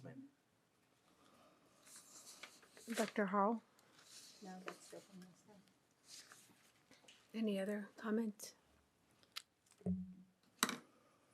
Mrs. Freeman? Going back to the budget projections that we had in May, I know, I understand that was before the session was over, but I thought that you gave us, I thought we had something after the legislative Yeah. session as to what our deficit would be, and the fact that the plan would be in 2 years to have a balanced budget. Yes, ma'am. But even with all the cuts that we've made now, and not much in the way of programs, but I think we've talked about what that would look like. We're still we've still got a large deficit. If we cut into that much more, then we are looking at programs or people. Yes, ma'am. Even with the revenue that we have, and the intent was for us to try to not go beyond this revenue, because anything that goes beyond this revenue is more that we have to cut on top of what we already have to cut. When we brought it forward to you last time, we were looking to cut $79 million still. So when you think $79 million and you think 85% of our budget is staffing, that's likely to be where reductions are made. So for me, I worry about giving so much of a pay increase that it would force us to potentially reduce staff to pay for other people's pay increase. So that's always in my mind, of how can we hope that doesn't have to happen, or minimize that as much as we can, if that makes sense. I understand I understand what Ms. Zapata is saying about the length of time. I just get concerned about how much we can do now without additional revenue. And then that budget is also based on, we still don't know what vouchers, what that's going to look like in a year's time, or what that's going to do. And there's still some other unknowns. Yeah, and I think that's a really good point, and definitely a question that's on my mind is again, there's not really a very good way to project what particularly 26-27 school year entails and looks like. I think that the proposal, Ms. Freeman, is within our means, and I will tell you, Megan and I have had a lot of conversations about this. We're going to work hard to provide you as close to a balanced budget the following fiscal year as possible for a track of sustainability for years and years to come without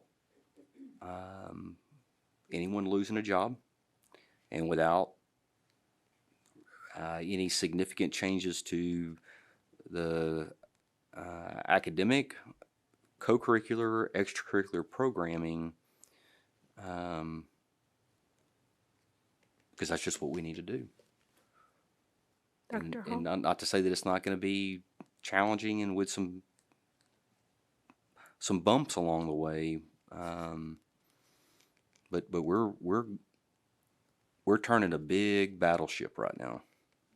Well, we don't have to look. There are our neighbors are, some of our neighbors are cutting programs. We know that we have a neighboring school district that's cut golf in order to, and other programs across the city. So Right. we haven't done that No. And we're going to work very diligently to keep those. to ensure that we're not. Dr. Hall. No, I think, and I don't want to add extra work to staff, but some of these positions I would like a little more information on just to help, why are some IAs, for example, at-risk IA not making $15, but a dance IA is making $3 more an hour? I just want to know maybe if we want to send in, like, what are some of these positions, roles, and responsibilities? Why is a custodian not making $15 an hour when a groundskeeper, things like that. That would help me understand possibly why some of the hourly wages are what they are. And then some of the positions, I just want to know what a COTA, LPTA is, who's getting $27 an hour. Okay. Yeah, and we can definitely provide follow-up and great. feedback to any and all questions that are asked. As you have seen here within the last week, as long as it's one-way communication, either to myself or to Megan or her team, we'll make sure that we're copying the entire board. Thank you. So that you all are privy to that information. We need to balance not engaging in dialogue if we need to come back to a formal meeting legally where we can have this discussion. But we'll answer any and all questions and provide that information. I mean, that again, that's what you have us here for. Yeah, no, I know. Thank you. The other one, and I don't know that I got it answered, but I could have missed an email, was, and it's probably too late to look at it for this coming year, but CMC with special ed versus co-teaching. And I'd kind of want what the special ed department feels are the benefits or whatever, because that is a big cost to have co-teaching. We're one of the few districts that does co-teaching. So at some point in time, that would be great. Yeah, absolutely. I believe we have that figure. Co-teaching is very costly, and content mastery. I don't want to say it is.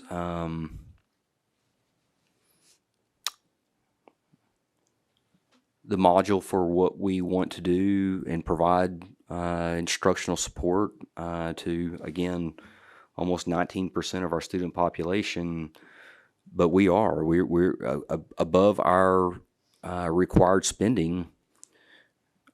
Megan, I think we're spending in excess about $70 million, if I'm not mistaken.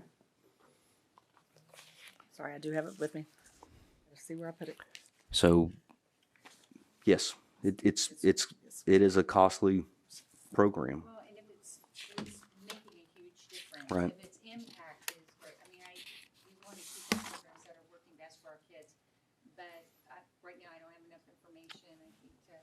or has, staff, the special ed department really looked at it and said, here's what we recommend, we've talked to teachers, we know our kids, something along those lines. So maybe at academics sometime. Yeah. Ms. Zapata, you had a question? No, just to reiterate again, just towards the comment to Trustee Freeman, I understand that we're always going to have uncertainties as far as vouchers. We got to see what's going to happen. We're going to do our best to try to, adjust as these comes. But I can tell you, we're always going to need servers. We're always going to need clerks. We're always going to. Those are things that we know that we will always need. We don't have to guess on that. So again, I'm not sure. Again, I just joined the board, but again, looking at our history, and I'm hoping that as a team of 8 here, we either look into, again, we need to make some headway with this because we don't have 8 years. 8 years is too long. We can't wait 8 years to get our campus clerks to $15, our food servers to $15, our IAs to $15. Whether we're cashing in golden pennies, but we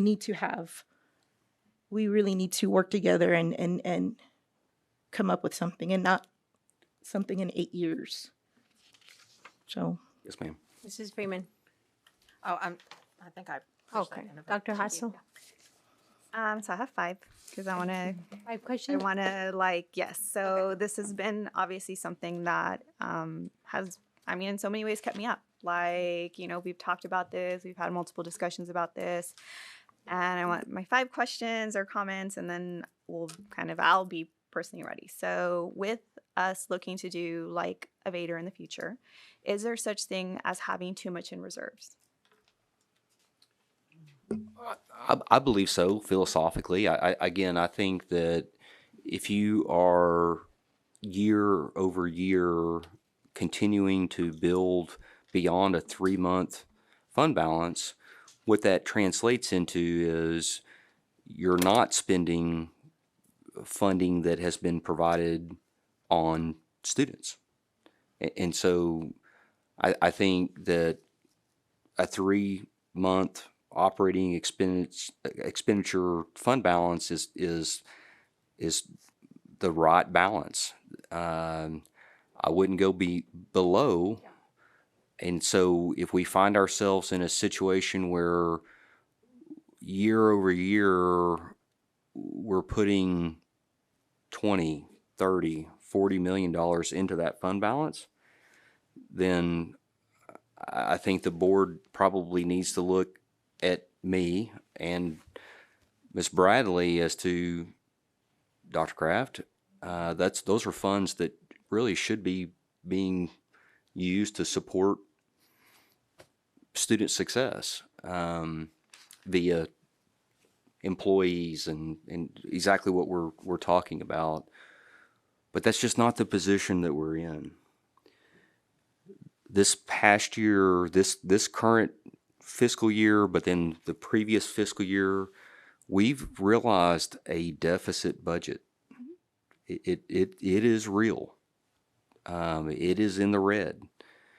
And so we've got to keep turning this battleship while taking care of people during these very challenging economic times, which, again, you will not see, I will assure you, you will not see come August a budget that is intentionally, artificially inflated, where we're going to be experiencing a real fund balance increase. It's just not going to happen. We are going to be proposing another deficit budget this fiscal year, and it will be realized. I agree. My next is really, at the 4% for this year. And mathematically, if we keep going at this rate, that's 8 years. Can we as a board make a decision to make a plan and we talked about it a little, like what does a realistic plan look like? It's not 8 years. So what does a realistic plan look like to get individuals to $15 an hour that we decide as a board saying, hey, this is what we're going to strive on? Because in reality, like after, what is it? So we do a 4%, just my little calculation, so it's off obviously by a couple employees. Like after this first year, we will still have, if the 4% passes, we'll still have about 774 employees not making $15 an hour. If we do this in a second year, we will still have like about 322 employees still not making. And if we do a third year, we'll still have about 251 employees not making $15 an hour. And I feel like 300 to 200 people is a manageable amount to really come up with a strategy that we don't have to wait 8 years. Like I understand, like right now, like we're talking 12,000 employees. Like that is a monster. Like I completely understand that. But as we're really prioritizing this as a district, that we want to make sure that Northside is a place for students and parents to come, but it's also a place for employees to be recognized and to be paid a livable wage. I really feel like we owe it to the Northside family to really look at strategically what do we do with about 300 employees to strategically get them to $15 an hour. So it's like, can we come up with a plan? Is there also an opportunity to look at the budget again in December once we know open enrollment and really look to see where we stand to then, say, hey, we're going to look at this again because maybe we can do something about it in December. So we're not just doing the 4%, knowing that 4% for many of these individuals, we're talking about 25 cents additional to their paycheck. Yes, ma'am, and you have the ability, like I say, as the governing body, elected body, to absolutely look at a compensation plan at any point in time during the fiscal year. I think from a strategic standpoint, what I would like to do is to migrate the conversation away from a $15 conversation to really looking at the classification and how we're bringing in entry-level employees, that we might be able to make those adjustments through just a pay schedule and, like I say, the pay grades that over a shorter amount of time can fix itself. Sometimes we get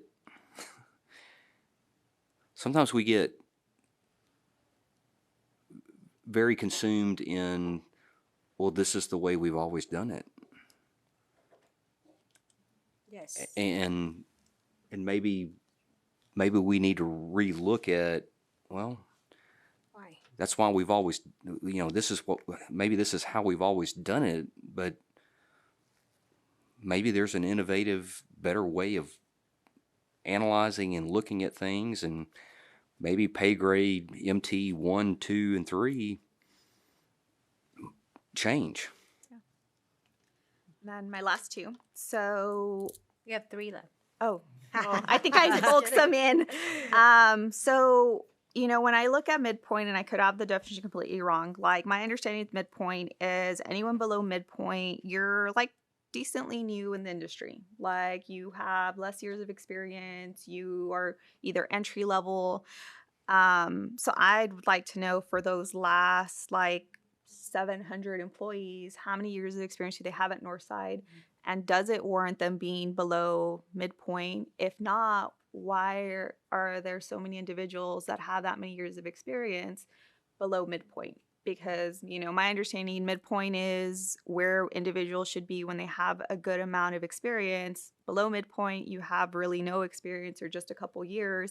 And then anything above, you are a seasoned employee and you've been here for a while. And to have so many people so far from midpoint, like either we brought on, maybe we did, maybe we brought on like a good 1,000 employees in the past like couple years, which, hey, that could possibly be the case. So yeah, and that's it. Like, hey, is that the case? Like, do we have a huge turnaround? do we have a huge turnaround because we're not paying people like us? Turnover? Yeah, turnover, yeah. And then the last is more like for the board, like, can we really do a TASB salary analysis, like, to make these decisions? Because we're talking about doing, it's a big boat. Like, we're talking about cruise ship, and we need to make sure that we have the information to really be able to make the best decisions to make sure that, one, we're competitive, not just here in San Antonio, but really who is the other ISD here in the nation or in Texas that we're comparable to. Like, what does that look like? And are we in any way, salary wise, anywhere close to those schools? So that's Yeah, I think that's a great point. And we've had previously the conversation with the board about doing a full-blown salary analysis study. I don't know that TASB can provide that analysis. We're a little bit larger and a little bit more complex. I do think it's warranted. The only thing that I will say about a salary study that is conducted is we need to be ready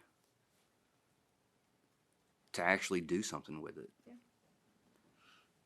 Yeah. And so if we do it, which we've talked about, and I'm great with it, I welcome it.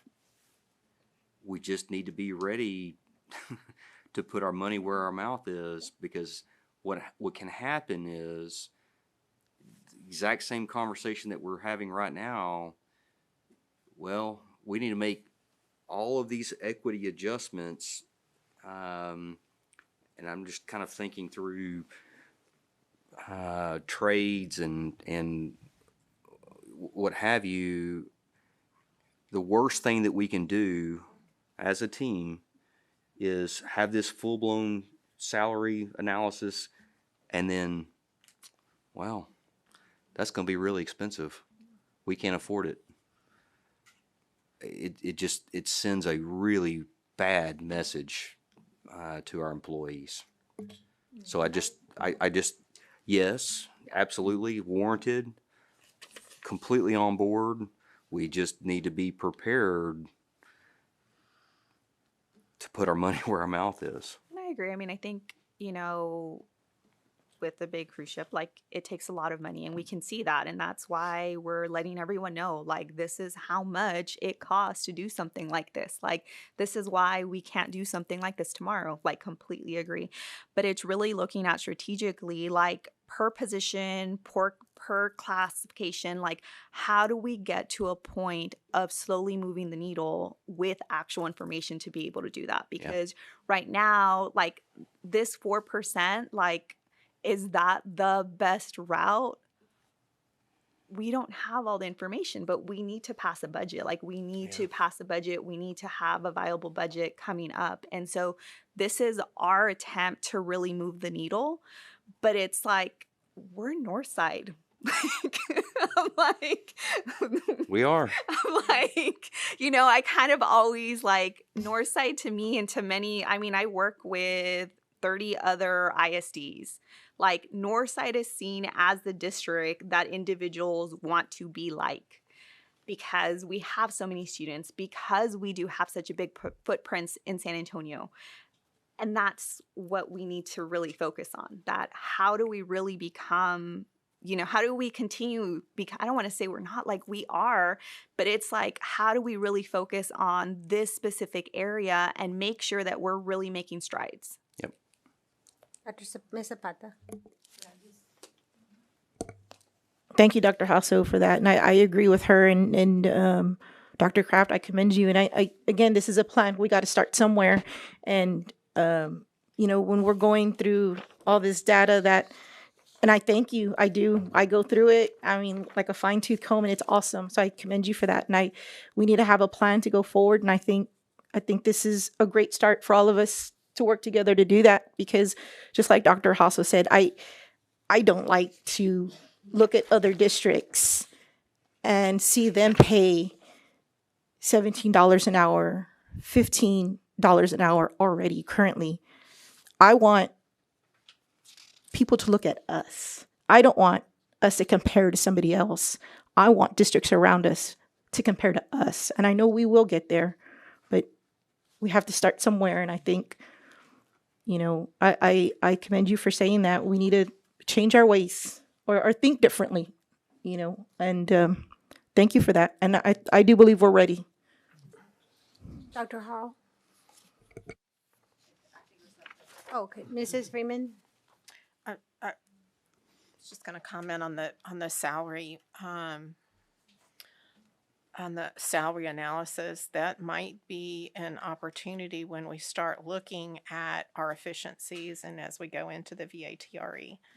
And it also might help us with, it might inform us when we talk about advocacy and any increases in salary and how we can go to our electeds. I mean, we've done that in the past, but to have more data behind it, Yeah. I think that's always helpful. Yeah, I mean, it's exactly right. It's one thing to say, hey, we need more money to be able to appropriately compensate hardworking individuals, but having the data points of this is how we're so far behind the market is a whole different picture. And I will go so far as to say, too, it would help us with our Vader campaign when we talk to our community regarding where we are. So if we have something like a salary analysis behind that, I think that would help us. I'll reach out and start working on a salary study if everyone is in agreement. Let me see if TASB can. I just don't know that they have the. I don't know they have the expertise to do a district of our size, but if they do, we'll get it done. Dr. Hall? I remember what it was. We'll make the decision tonight, and possibly part of that strategic plan would be we're definitely going to go out on a TRE.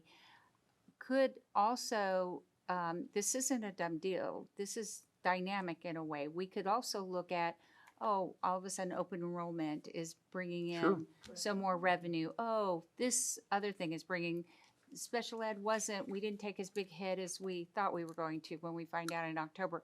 Things like that. So we could keep visiting this. Absolutely. Okay, so I think that, I know it's not part of a strategic plan, but it is part of how we could behave and operate. Yeah, so once the compensation plan is approved, and Megan and I've already discussed this through Tyler Munis, which is our business information operating system. I mean, we're going to already, a lot of individuals have started their contract actually as of July 1. So we're already going to have to go back and retroactive. So yes, we can do so. Now, I would highly encourage the board not to do so 3 or 4 times a year, unless we're going to be looking to replace our entire business and finance department. But yes, we can definitely see where we are even mid-year from a revenue standpoint, and if an adjustment is, the board's desire, we can absolutely do so. I mean, a prime example is you as a board actually did this just a few years ago.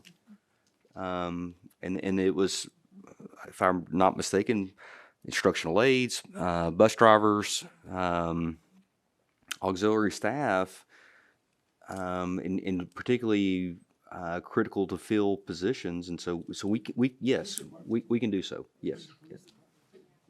So I think, like, in summary, we want to be that district of choice. We want folks to look at us, not us at them, and we want to make sure that everyone knows that they're valued, right? Including from the bus driver to the custodian to our teachers, and our students' priorities and programming are why we're here, why we're in this gig, right, to begin with. I want to thank all of you all because you've asked a lot of great questions, and we've asked Megan and her team of a lot during what's supposed to be vacation time, which we don't know what that means. Not for us, not for Yeah, some. exactly. And so I know you're not quite done yet, but then we'll make that call, right? to, if we were gonna make a decision tonight? Yes, so this was our proposal, which we've already covered, so this summarizes it with all funds. And then the rest of the items are just pieces that we include with the compensation plan every time, showing that we are not planning a change to the substitute pay, which we talked about. We are also not making a recommendation to change stipends, so those would stay flat. And then our teacher incentive allotment plan that we include every time there is a compensation plan, just so the board knows where we are. So we've discussed those in detail last time, so that really is the presentation.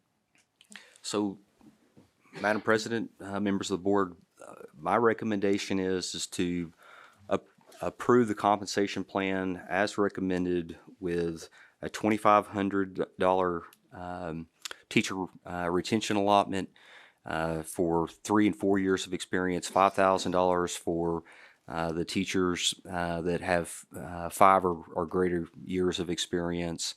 Non-exempt, a 4% increase to the midpoint, and then all other exempt employees, a 2% increase.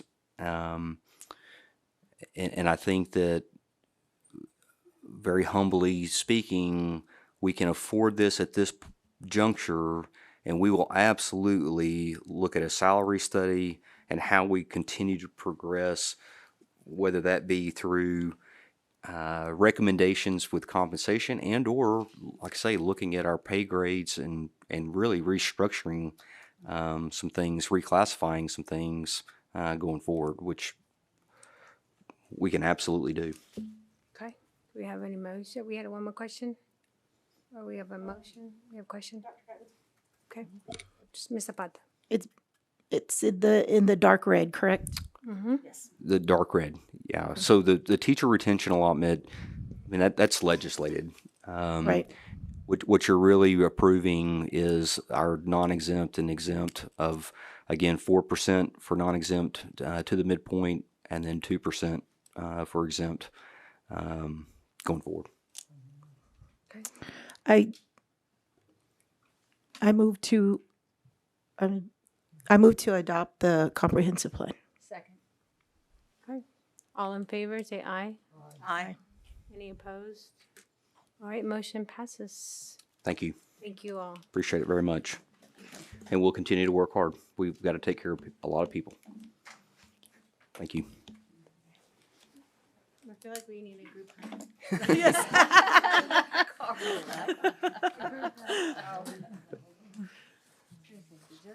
All right, so then we're moving right along here with our next item on the agenda is our superintendent future agenda items. Yes, ma'am. So we'll turn right back around here in a week and meet again on the 22nd. The agenda will follow up a building committee meeting. We will have, like I say, a consent agenda being the regular meeting. We need to revisit Holmes High School. Holmes High School it's a pretty comprehensive, pretty in-depth project, and we run a lot of numbers. What our intent with Holmes was to renovate the kitchen, cafeteria, build new athletic facilities, and we'll discuss this, like I say, in the upcoming building committee, but it looks like the numbers are starting to play out that it would be better and more beneficial to just rebuild from ground up brand new facilities. So that'll be an item on the 22nd, like I say, following the building committee.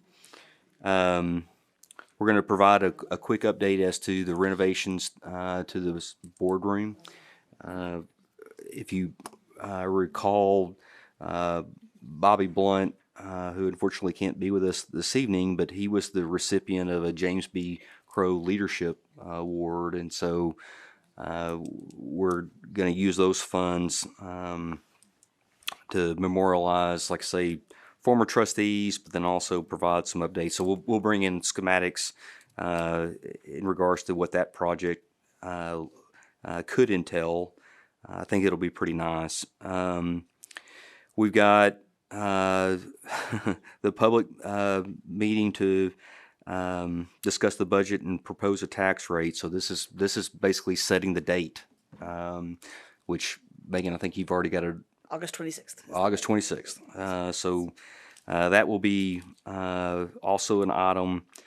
Again, fiscal year 26 budgeting, they're going to work pretty diligently. Again, thank you for your consideration of the compensation plan. We'll be plugging that in, and then you'll start to see a much more detailed budget proposal for fiscal year 26. And then there are going to be several policies that we're going to need to address.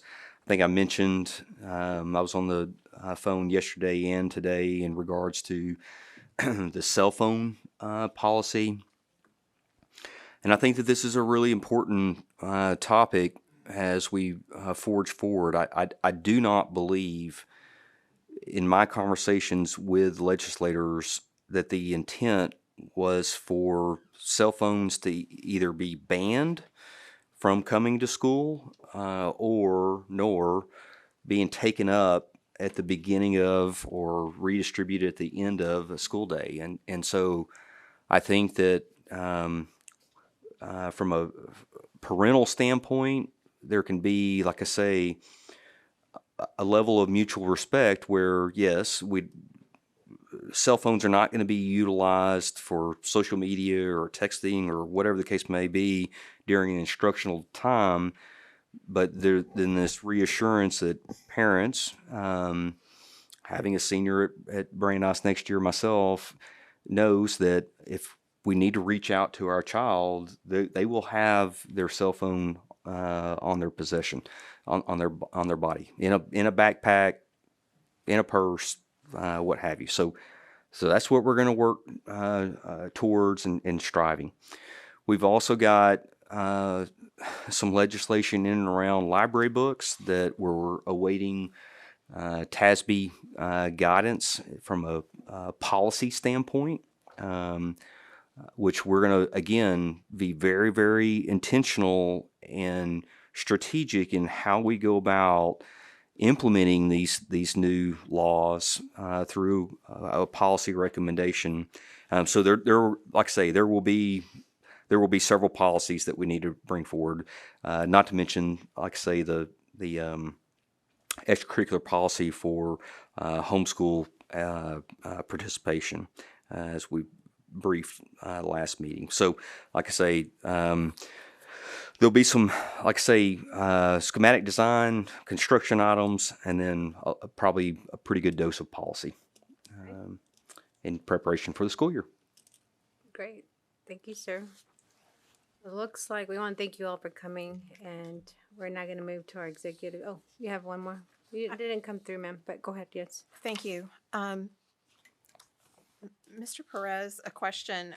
I know in the blue folders, there's our campaign forms. And what I understand from speaking to Ms. Tovar today is, though the candidate forms were due, we also have another form to complete. And so we all need to fill out not only the campaign, the end of the campaign. If you do the campaign form that is due, I think we have about 2 of those, and then the one that you do every 6 months.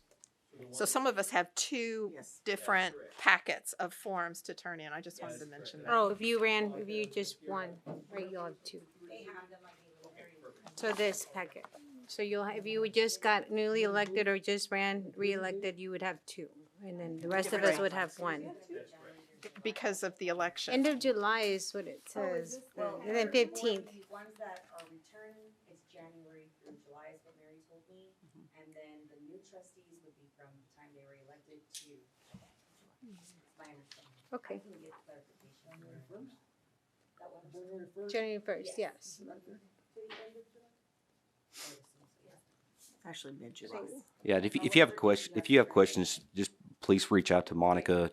We'll get Mary's the campaign finance. the clarifying answers. So campaign finance reports. Are due July. Okay. I can send, I'll send it. I believe Mary will send out everything that there's a specific date to review on. We'll get that date to you. What was because the we're question? gonna I'm- clarify what the due date.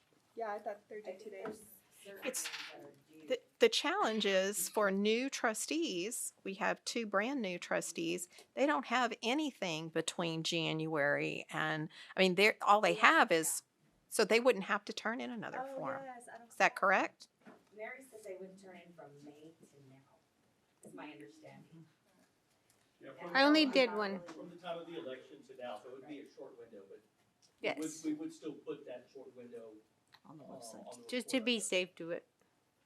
If it's vacant, if you don't I'll mind. get clarification from Mary and send out an email tomorrow. Okay. We'll let us follow Yeah. back up on that one. Yeah, let me follow up. I know there are two reports and they have two different time frames, but I'm not positive of the time frames. So let me Okay. find that out and Okay, Thank you. well, thank you all again. It's now 8:21 and we're going to convene into closed session in accordance with the Texas Government Code Section 551.071.804. Do I still read this? Please. I do. No action will be taken in closed sessions and any decisions will be made when the board reconvenes.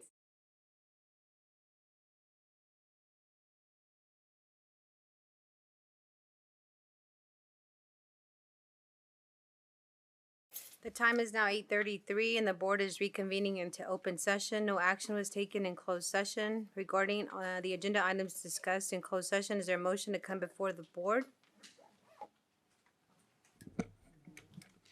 Dr. Harrell? I move we approve the positions as discussed in executive session. Okay. Ms. Zapata, second? I second. All in favor, say aye. Aye.